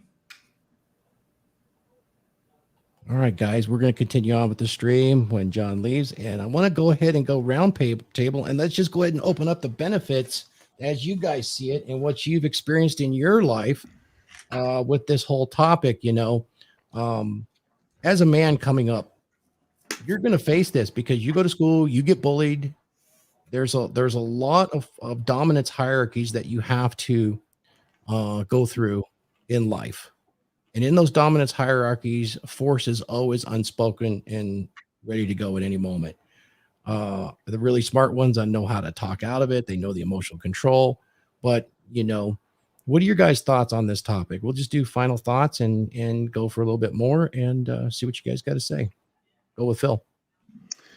Yeah, it's just situational awareness. Some of the situations I've been in with my girls, my daughter and my girl, I'm always hyper aware. I never sit with my back to the door anywhere we go. And that's the big thing, right? Is we're in public. I don't care where you're at. I'm always facing the door, and we'll book a restaurant or something like that, and the hostess will put me right there at the door or somewhere crazy. I'm like, no, I'm not sitting there. At first my girl would be like, hey, can't you just chill on this? No, I can't. I want to see what's coming in and coming out. I want to see who's around me. I always position myself to where I can see everything, because once again, my girls are my responsibility. They're my tribe. That's the same thing in public. If I see shady characters, I move, or I posture myself to let him know that I am not an easy target. Yeah. And then it's the way you carry yourself and the energy you're giving off. It's not, hey, I'm a cocky bastard, come pick it with me. I'm just letting you know that you're going to feel it before it's over with. And then I move away. Kind of like what John was talking about when he was giving those dissertations. It's interesting, instead of, operating on emotion, and using your logic, and moving away from these problems, I choose to always fall back unless I have no choice. Now, there's been some time, I got to admit it. There's been times in traffic where I've wanted to grease people, man. They just recklessly cut me off, drive like they're going to hit my car or something like that. And I'm like, hey, I shoot them the bird or something like that. But the simple fact still remains is if it ever came to, the parking lot, I would de-escalate it. The thing is understanding, guys, that even if you don't train, you can start with situational awareness for the newer guys, that are just starting out on this journey and self-discovery and improving who they are, figuring out, hey, sitting your girl down and saying, hey, hey, we've never had this conversation. We've been together 5 years, 10 years. We've been together 8 months. Hey, if we're ever out in public and, it looks shady, you need to defer to my judgment, and if it does go down, whip the phone out and step back. Don't get involved, girl. It's important. It's important for us as men to have these conversations with our girls. It's the same thing if this group of men was out, and we were out in public, it's, maybe one or two guys might be picking up what other people are putting down. And it's like, hey, Mark might say, hey, man, that guy's not looking right. Let's move around. Thor might say, hey, that group of guys right there is trouble. I've seen them in action before, and that's the point, right? Is understanding your situational awareness. And I think that was a really big thing that I posted up in the chat, and it didn't get a chance to get shared. And it's John Fitch said, it's, if you don't have the discipline, you're not going to be able to do the work. This whole thing, man, and improving who you are as a man takes discipline. You need to understand that to refine who you are as a man, to get to the levels you want to get to, whether that's money, women, success, I don't care what it is, you have to have the discipline. If you do not have that discipline, it'll never happen. And that was one of the biggest takeaways, that and understanding, when he said, de-escalate it all the way to nothing. Don't be a cocky person with the situation, agree and amplify, man. That was for John Fitch to get on the stream and say that should let these guys that are walking around peacocking and trying to tell the world there's something that when they're really not. Hey, there's dudes out there like John that are going to kind of like let you live. In other words, I'm going to choose to let you live today. Because let's face it, man, people have bad days. You know what I mean? You never know what the next person's going through. Did they miss their meds? Are they fighting with their wife? Did they get a ticket to where that, you just don't know. Right. So it's those were killer words for me today, and I enjoyed the very stream. fundamental. That's for sure. I like what you said about it's. I got to ask you, when you go into the restaurant, where did you learn that from? Because I learned it from my dad. Like, where did you learn that technique from? Honestly, it's just as I started developing as a man, it's just one of those things that just started happening. My father was in the military, so we were always pretty much in secure situations. There's been a few sketchy ones as I was growing up, but it was always, I'm always hyper aware of where I'm at in public. I'm hyper aware of who's around me. And I just am very in tune with my gut, man, and my senses, man. It's like, we're going to move around, because I got 2 girls in my care. Yep. It's my duty. Yep. It's my job. It's my burden of performance. My dad would do that too. He would explain a little bit differently. Even from the youngest age I can remember, he would sit there and he would say, you got to go into these restaurants or public spaces. Always look for a very solid wall, like a brick wall or something like that near a back exit, and put your body there so you can. Dad, why are you doing that? He goes, well, because if you're a gunfighter, you need to have all the angles to make your aim. That's right. And you need to do that in case somebody bursts in there and it's not. I mean, he had this in his mind before all the mass shootings came out, and I don't know where he got it. I never got the chance to ask him before he passed, but that's where I picked it up from. So that's pretty darn interesting that you would have such a similar thought process there. Of course, were you born in Texas?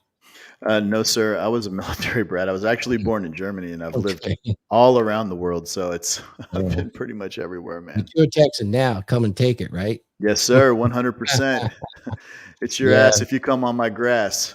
Yeah, you know what Jocko says too, right? Jocko says is freedom equals discipline. Yes, sir. Equals freedom. I said it backwards, but it kind of does work both ways. So yeah, now I got that from John right away too. It's funny, that seems like a common thread, Phil.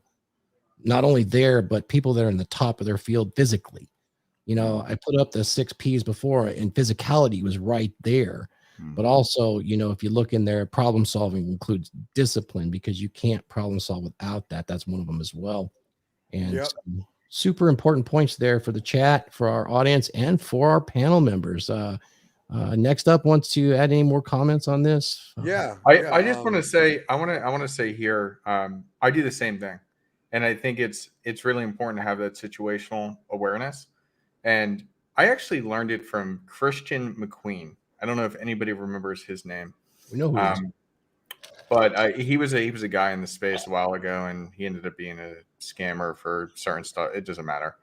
But he used to say that he would do the same thing sitting in a restaurant, to always have an eye on the exit, because I guess he would say it's because of like crazy girls or whatever. But I always like to, whenever I go into a restaurant, it's always to make sure, wherever I sit, I have eyes on the entire place and I know what's going on, so that I can protect whoever I'm with. And I thought that was a huge thing that, Phil's explaining, you're explaining, and that has been addressed here. Having that situational awareness, even if that's the best place to get started. Even if you're not training, that is the best place to start. Yep. I completely agree with you on that. I know probably Raith has something to add, and Glenn and Mark on this too, situational awareness. what you've learned in life. Now, Raith, you've been on the bad end of some of this force, this application of force, shall we say. I kind of know a little bit. And what are the gems you got from John here today and that you could impart?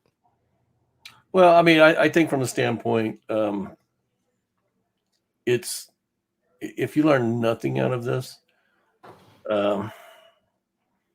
situational awareness is the most important thing. I mean, I do the same thing when I go into a restaurant and stuff. I'm looking where the exits are and, where I'm going to position myself so that I can see what's going on around me.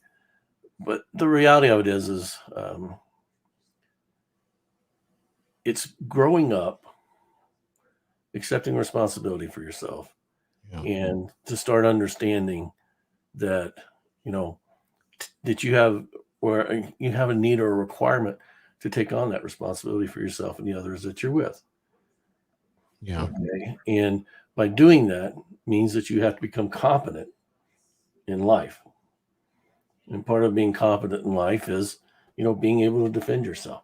Yeah. Being able to read situations that are beneficial or not, or negative, have a negative outcome for you. Mm-hmm. And, way too many young men try to deal with life from an emotional standpoint. Right. And life isn't about emotions. Life is about understanding the present moment and understanding how to react and act in that present moment. So those are the things that John was, were saying. He probably said it more eloquent than I did, but the reality of it is the work isn't always about making your body better or anything like that. The work is, creating an adult you, and an adult you that doesn't suffer from, extended adolescence, or those things that keep you thinking in a way that makes you unable to care for yourself or care for others, Mm-hmm. either from an emotional or physical standpoint. Right. So I think we all probably do a lot of the same things when it comes to this protection. We mentioned restaurants. I found it so interesting because even John mentioned it, right? What about crowd violence, guys? Because that's the one that bothers me. Been to a crowded concert, just a stampede is so deadly, right? You're in a dance hall, you're at a rave, Huds. I mean, there's some issues. How do you maintain your head about you? Because your capabilities there are rather reduced, shall we say. So what are your thought processes around stuff like that? Glenn, have you had that experience before? In crowds? Yes. Well, so here's the thing about Glenn. Glenn doesn't do crowds for that reason. Like I don't go. I don't. Glenn hates people. I don't go to concerts unless I'm in the VIP Same. section. I don't go to sports games unless I'm in a booth. I mean, I'm serious. I'm Me serious too. just for this reason, because I have seen it. I was at the Dodger game when the Giants player, the Giants fan that got destroyed at the game. Yeah. This is like 10 years ago. Yes, I remember. I was there. I witnessed that nonsense. Like, that was enough for me. And knowing that, like, look, when something gets when a spark like that ignites and then it starts the wildfire that it does, Unstoppable. Yeah. it's literally unstoppable. So it's like, minimize the risk. If you're going to go to an event or go to a venue, this is what I suggest. Know where all the exits are. Seriously. We heard about it at the restaurants, but look, when you're going to a concert, be smart. Look at the map. Look at the map of the outline of that of the building and know where those exits are. You don't know how many times where people, will get caught because they don't know that. Second thing, like, one thing that John, points out that we need to go back to, all right? And this is something that he didn't really highlight, but I think he was implying it because he did say loved ones. Guys, if you are not capable to defend your woman or your children in your life, you have to ask yourself, are you able to fulfill your duties as a man for them? Because as a husband and a father, you have to be able to protect and provide. And you know what? You may not always have a weapon on you. You may not always have the ability to draw it out quick enough. Yeah. This is vital. It's important that every guy knows before he gets into a relationship, at least, that he could protect the people that are going to be looking for him to protect them. And I think that's critical. Yes, I was glad to call on you in this because I know you and I think exactly alike in those terms, and it's important to finish up on something like this. There is that madness of the crowd and that force of violence that happens, that it's out of your control when you're in a large space like that, an event, a festival, and you really have to scenario it out. You know, if you're up front and you're up front at the rave or the concert with all those folks, and just a little bit gets out of whack, the stampede can really damage people. And how do you protect yourself, much less others that you're responsible for? I mean, So didn't this just dynamic is happen? really- Didn't this just happen in South Korea on Halloween? It There was happens all that the time every stampede. year. It happens all the Yeah. time every year in every state and at Right. every fair. So it really does. It really does. So you have to be cognizant of that. It's talking about your responsibility. Even walking into a circus tent, does anybody take the care to look at the moorings, things like that? Is the wind blowing? That stuff is real, and it's part of your ability as a man is to recognize the hazards and consider safety and a safe outcome for yourself and others. That's how you survive, and really that is the first order of business for any organism on the planet. So you can, that scenarioing thing that I brought up earlier with John, you see how important he lit up on that thing? That's a big deal, and a lot of men don't do it and are caught aware. So I'm glad that you commented on that, Glenn. It seemed to really tickle me because I think exactly like that. I don't do those things for those very reasons. Yeah. Can I say something about the crowded thing? Yes, please, Ray. Okay. Understand that most people are going to follow the herd. Mm-hmm. Okay. So, and 99% of the people will try to exit the same way they enter. Yep. So you knowing alternative routes of exit are going to benefit you. Mhm. Okay. And it's going to keep you out of the stampede. Yeah. So just keep that in mind. Like Glenn said, get a map of the arena if that's what you're going to do. Look at what the most plausible ways to exit are, and then understand that the way most people came in is the way they're going to try to leave, because that's the understanding of their safety or the research and how they're going to exit someplace safely. Yeah. So don't follow the herd, because it will probably get you killed. Yeah. Agreed. Thank you, Raith. Shout out to the family Alpha Zach. Physical fitness awareness is the key. Mental fitness awareness is the key. Train the mind with the same intensity which you train the body. I will say you need to train your mind with more intensity than you do the body. There you go. So excellent. Yeah, because you have to be able to see. That's the other thing. Real quick, Thor, I don't mean to interrupt, but that's the other thing. Like, you could be physically fit, you could be jacked, you could be whatever, but if you don't have the mental toughness to understand that when you go into a fight or go into a situation where you have to defend and you're gonna have to neutralize a threat, if you don't have the mental toughness going into that, it doesn't matter how strong you are, because you're going into a battle zone. I mean, when somebody's coming at you and trying to harm you or your loved ones, you don't see anything other than you have to minimize this threat facing you. This is an adversary. You have to neutralize it as quickly as possibly, because if you draw it out, that increases the opportunity and the odds that you get injured or your loved ones. So it starts with the mental toughness. As Thor was saying, you have to be more mentally tough than physically tough to get through it. Precisely. I appreciate that. I do. I want to take it back just for a moment, back to the road rage, right? I mean, the road rage, you kind of got to check your ego. Randall put this up, got to check your ego. There was a road rage incident that escalated to a fight, then a stabbing and a shooting. A kid ended up passing away because a father couldn't check his ego and leave. Guys, road rage is a big deal. I mean, I think we've probably all been there and told somebody that you're number one, right? Hey, you're number one.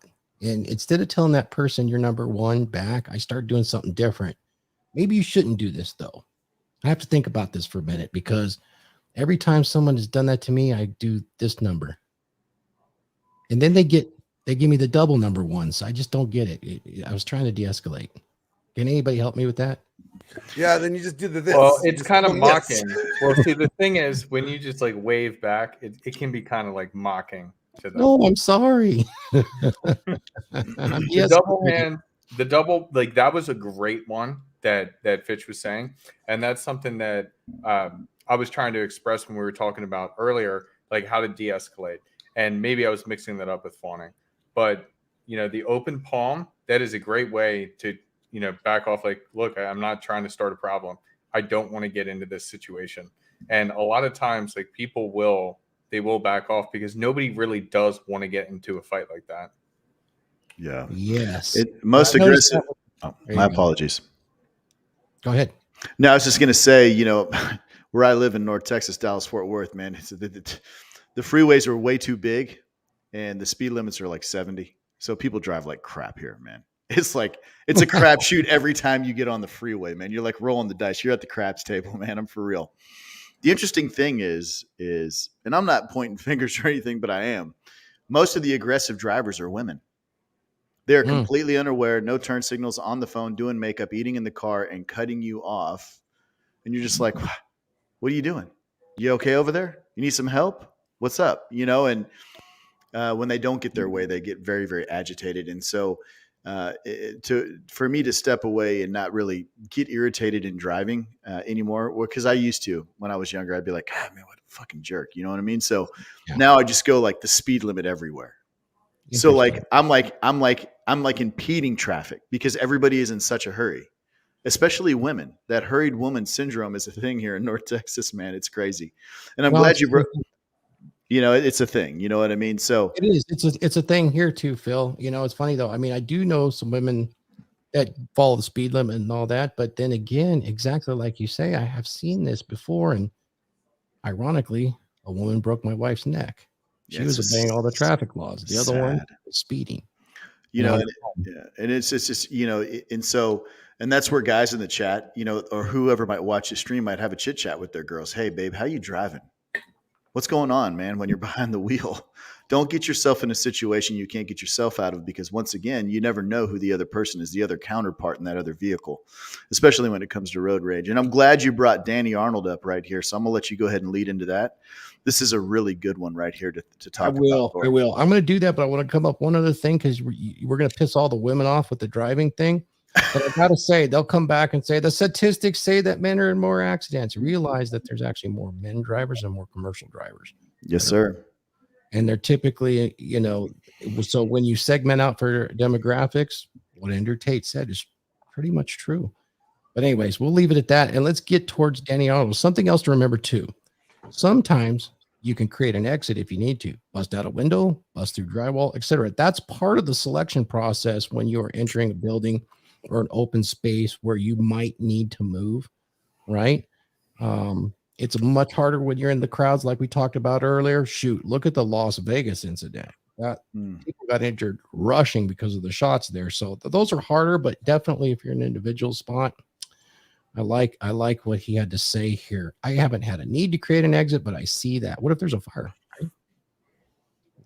One thing that I always do when I travel, Phil, since we're on protection, is I carry 2 fire hoods when I'm in high rise. You know what those are?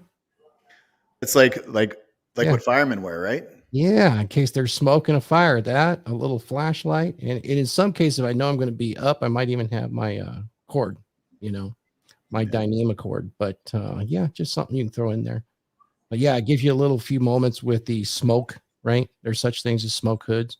But it's just a thought, because I have in the past been close to fires, and those suck. Rare. I think every man should have these types of tools in their car and be prepared for them. Yes. Look at this one. Good job, Family Alpha. That's very true.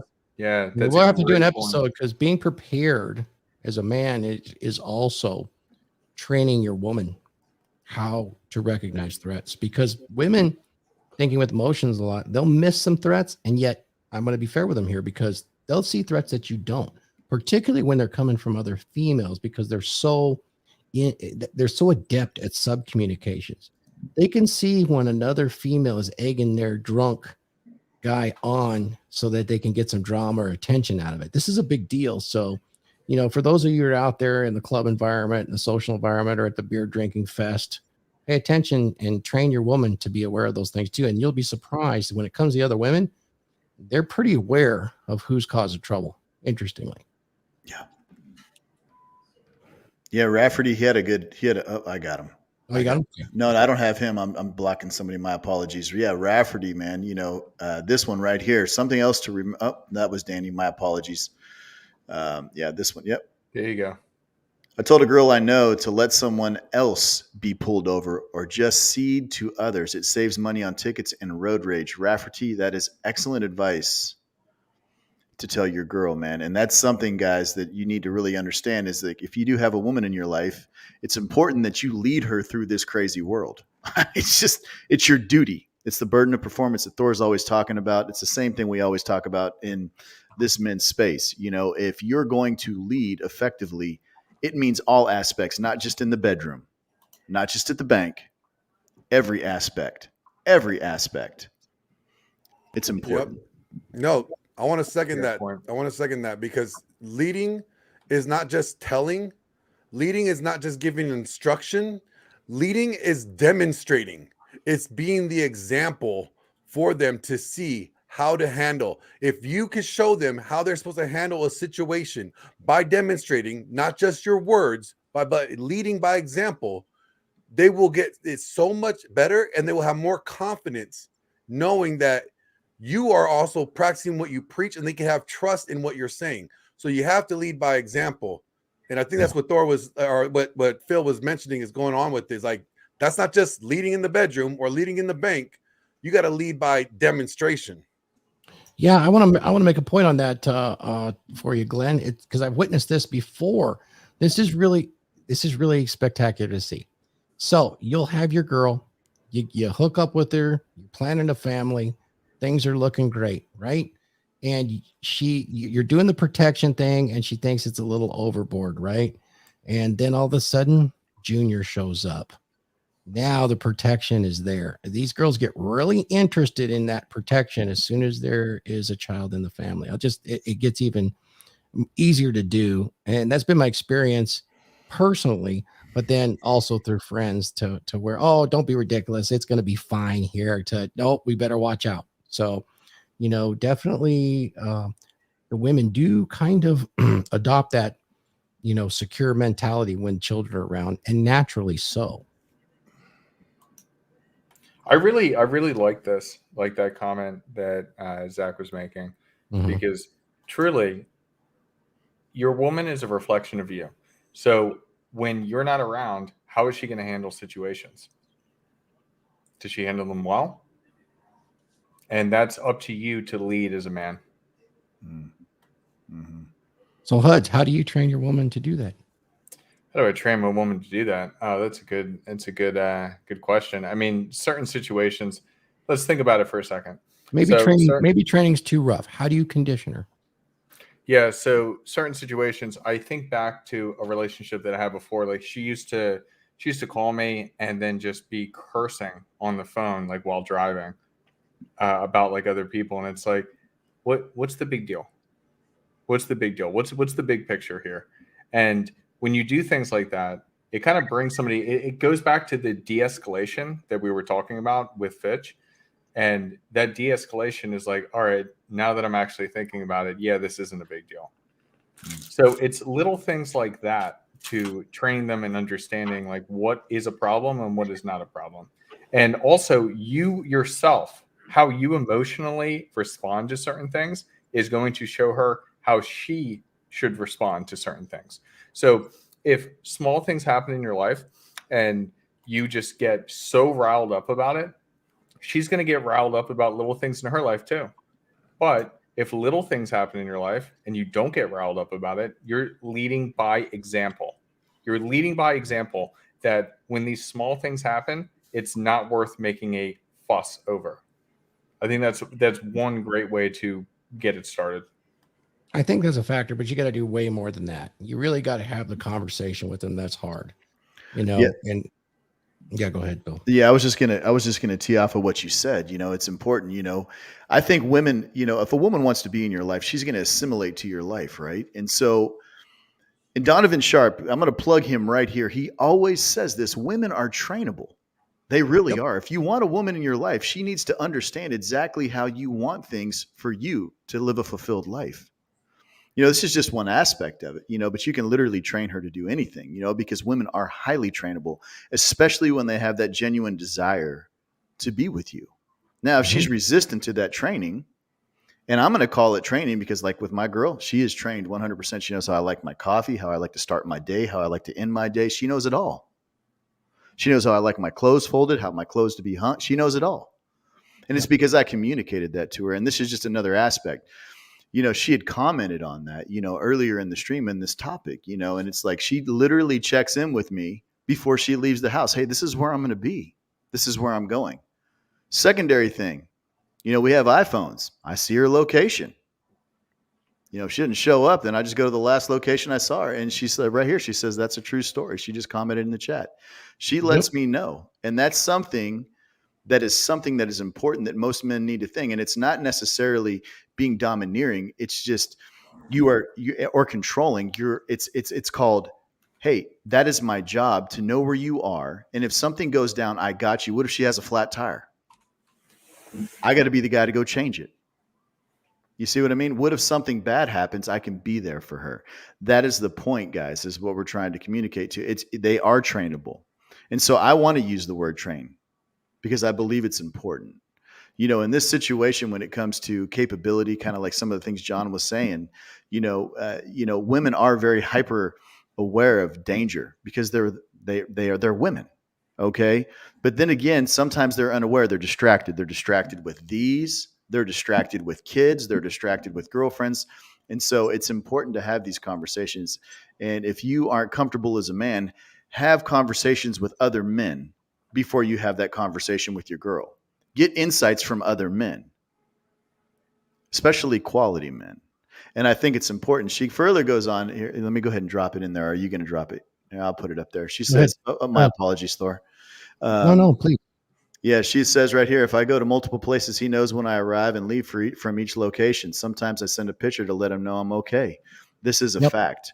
And that's a thing, though. She knows that I can focus on my mission and what I'm doing. And I know that she is safe and okay. It's not a control thing. It's this is my expectation. If you are my responsibility, I need to know. Yep. So I will comment on that because I think it's beautiful because that's exactly what happened with me. I would also get texts when she arrives and when she doesn't arrive, things exactly like that. And so what I will say about the use of the word training, I don't have a problem with it, but when properly conditioned, it's automatic.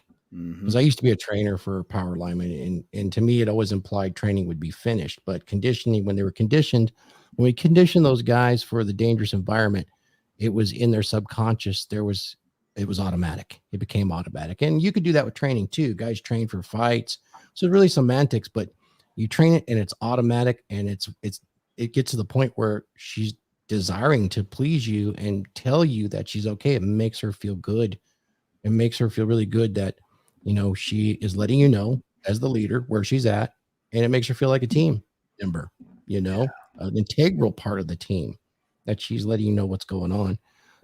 I work in multiple areas. I couldn't do the same for her, and it's not required either because, I'm in an environment that would drive her crazy if she knew what I was actually doing. That's just how women are when you're in a dangerous profession. But yeah, I like your use of the word training. I have no problem with it. I like to train and condition. So it sounds good. Sir.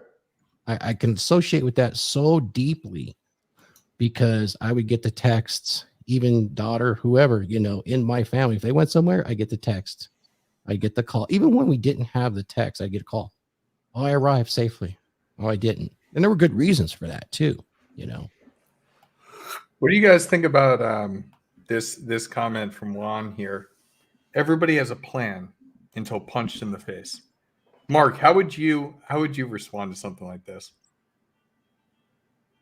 Well, Mark, I think you might be muted. Yeah, that's misquoted, but I think you're still muted. Yeah, it's still he's muted. Yeah, the quote's kind of misquoted, but It's misquoted, but it's interesting nonetheless. You know, yeah, everybody's you a always world you always champion know fighter what you're can't going to take that do. punch, right? You Yeah, they always know have a what you're going plan. to. It's the same. It's exactly the same one that they teach in combat too, whereas you have this great combat plan, and no combat plan survives first contact with the enemy. You know, once punches flow, the best intentions, you know, it changes. It's a dynamic. It means that this is a very dynamic situation, Huds. That's what that means. Hmm. Yeah. And it Yeah, does a man really good to get punched right in the snot locker, because now he knows what it feels like. It blinds him. You know, you take that punch to the snot locker, blood spurting out of your nose, your eyes swell up in tear. If you don't have what John Fitch just said about emotional control at that point, you know, you're going to be lost. You're going to be completely lost and not know what to do. And you can fight through that, and then you can take care of business. In fact, if you've taken care of business, it's most likely that you are not going to get punched right in the face. That is the most likely outcome if you've done what John Fitch said. Mm-hmm. Yeah, good point. Mark, did you get your mute back? Still muted? Okay, no worries. Okay, let's see. We're just about ready to wrap up, guys. Mark, for some reason, we lost you on the audio. Let's go ahead and get ourselves to our round table, and we will start with you, Huds. Let's hear from you your final thoughts on this wonderful topic, and where can we find you, and what are you up to? Sure. No, absolutely. This was a great topic. I really appreciate John coming in. That was a great talk. Lots of gold, lots of gems. That was fantastic, and I hope you guys enjoyed it as well. Coming up for me, we're really expanding Your Big Brothers. We just did a Thirsty Thursday episode this past Thursday, where we bring the girls on, so we don't live in an echo chamber, and we can actually have. Oh, Yeah, he came back into the channel that went there. There we go. Am I still muted? Nope. No, you're good now. I You're don't know good what now. it wasn't muted on my end. It's I don't okay. know what the deal was. I just had to go off and come back. No worries, man. We'll let Huds finish with his Yeah, go final ahead. thoughts. Absolutely. Yeah. So we're really expanding what we're doing with Your Big Brothers. So we're going to have if we look at the week, we're going to have some Sunday sermons, which are essentially more religious topics, bringing religion and the red pill together, which I think is going to be absolutely great. And it's going to reach a lot of people. Then we have our main Tuesday show, which is focused on men's self-development. Then we're going to have a special show called Wisdom Wednesdays, where we're going to have a special guest on, and we're going to be talking about, just diving deeper into that men's self-development with people like John Fitch, people that are experts in their field. So I'm very excited about that. And then Thirsty Thursdays, of course, bring the girls in so it's not an echo chamber. And yeah, we continue to expand. And hey, if you have any questions or anything when it comes to relationships, dating relationships, whatever, whether you're just stepping into it or stepping out of a relationship, hit me up at the Hudsman on Instagram. Best way to reach me, and we'll get it sorted for you. Right on. And remember, you can find all this content on the DragonShip YouTube channel. That is where all of these creators are posting their content, and the shorts are coming really, really well. We really appreciate everybody. Mark Daniels, what are you up to? What is your show tonight? Tell us where we can get in contact with you now that we can hear you, brother. Yeah, okay. You can check me out on Mark's Inspiration if you'd like to have a consultation. I was talking about that situational awareness, and Raith talked about that too. I lived in Latin America for 6 years, traveled all over there, been to Mexico 2 or 3 times, Colombia, the Caribbean, and that will save your ass more than anything will. Not so much that you have to know how to fight, but just being aware of what's going on. Because when you look at people, and if they're watching you to rob from you, and they see you looking at them, just knowing that you're aware of them before they decide to come up to you, a lot of times that'll keep them away from you. So if you want to travel around, I have a lot of experience of traveling and staying out of trouble and out of fights, and from being robbed also. And the show tonight is at 6 p.m. I haven't picked a topic yet. I've been so busy today, but be glad to have you join us. And That's all I got right now. That's fantastic, man. We sure appreciate your wisdom on the panel. Phil Foster, where can we find you? What's your final thought here, man? Excited to have you on the DragonShip, man. We're going to be getting your shorts are incredible. Yeah, Love man. that. Yeah, man. It's first off, once again, man, this deal on Saturdays, man, is such a great thing. I enjoy each and every one of you guys and the panel. And like today, John Fitch, man. I mean, what a gem, man. I mean, this guy, man, he's champion, and he's talking about checking your ego, gentlemen. Okay, and this dude, was in a situation kind of like Mark, where he was a professional fighter, and you have a professional fighter telling you to check your ego at the door. Okay. And get out of your emotions. Don't act emotional. It's important to understand that, each and every one of these guys on this panel, man, has some great experience to bring to the table. And it's such a wonderful thing, man. And the DragonShip, the channel itself, you can definitely find more awesome content coming in the future on that channel. You can find me at Phil Foster _ across all platforms. You can find me at philfosterfitness.com. I've got your training, nutrition, supplementation, and hormone optimization squared away. If you're interested in looking into that, and leveling up your fitness game, which will definitely level up your life. It's important, guys, to understand that as a man, it's your duty, if you have people relying on you, to lead them through situations, whether it's a public situation, in a car, it doesn't matter. It is your responsibility as a man. And, Redonku had, made a good point. He says, Phil makes a good point. We ought to talk more to other men, to other guys, is what he had actually said. And I think that it's important that men have relationships with other men, and especially men that are in a higher status than where they are currently, because that's the whole thing, right? Is, to get to that next level, you're going to have to surround yourself with men like that. And that's the great thing about being on this panel. I got the company of RP Thor. I've got Raith, Hudsman, Mark Daniels. I mean, it's important to me to get around guys that have these experiences and wisdom, because their experiences and wisdom, when they're imparted on me, make me a better man.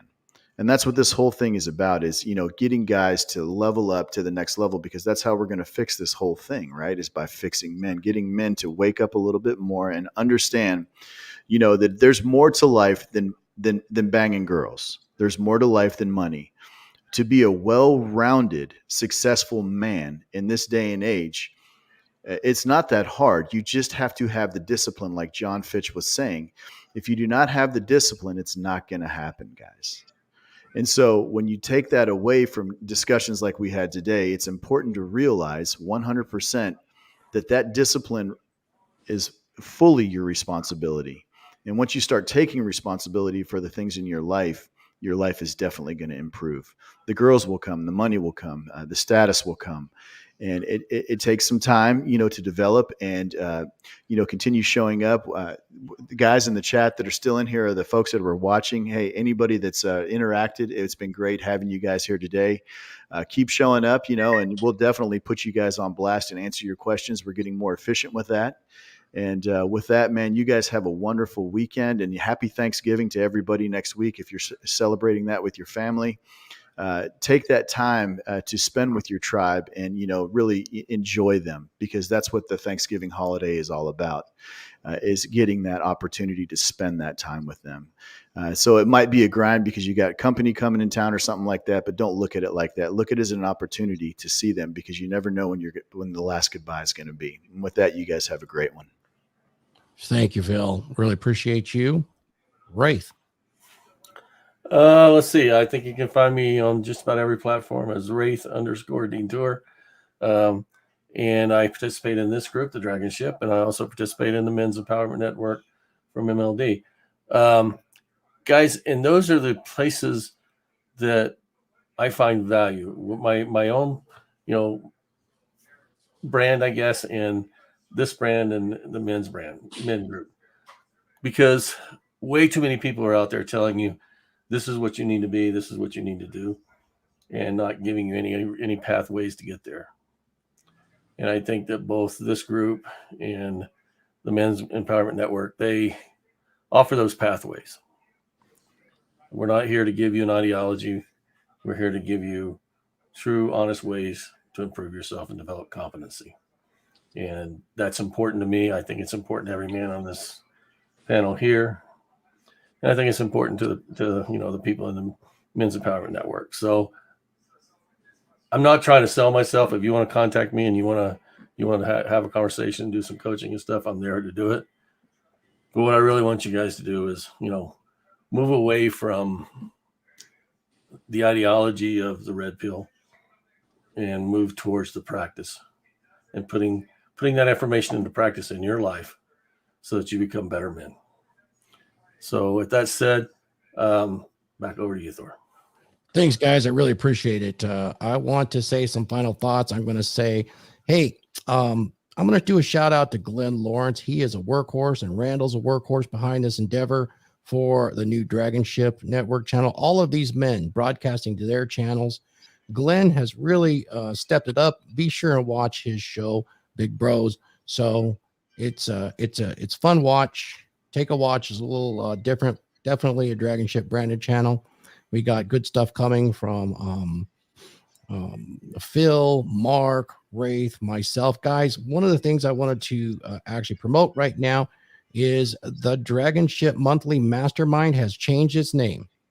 It is now the Dragons membership. Please come and check that out on becomedurable.com.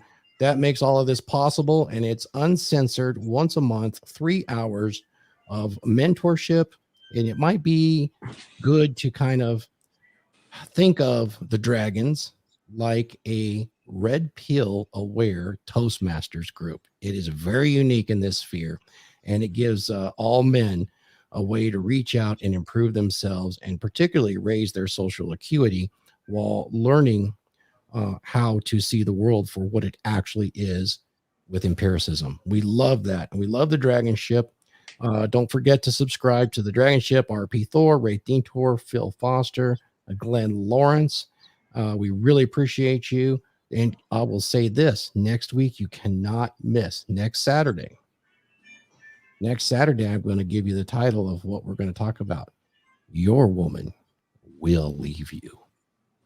And we will have a special guest for that particular episode, guys. I appreciate that. I'm going to go ahead and take us out today with something really special. This is going to be a song that was written for me.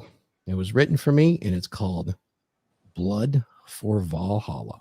So, guys, I appreciate you, and thank you very much for joining today. And let me take you out and have you guys enjoy Blood for Valhalla.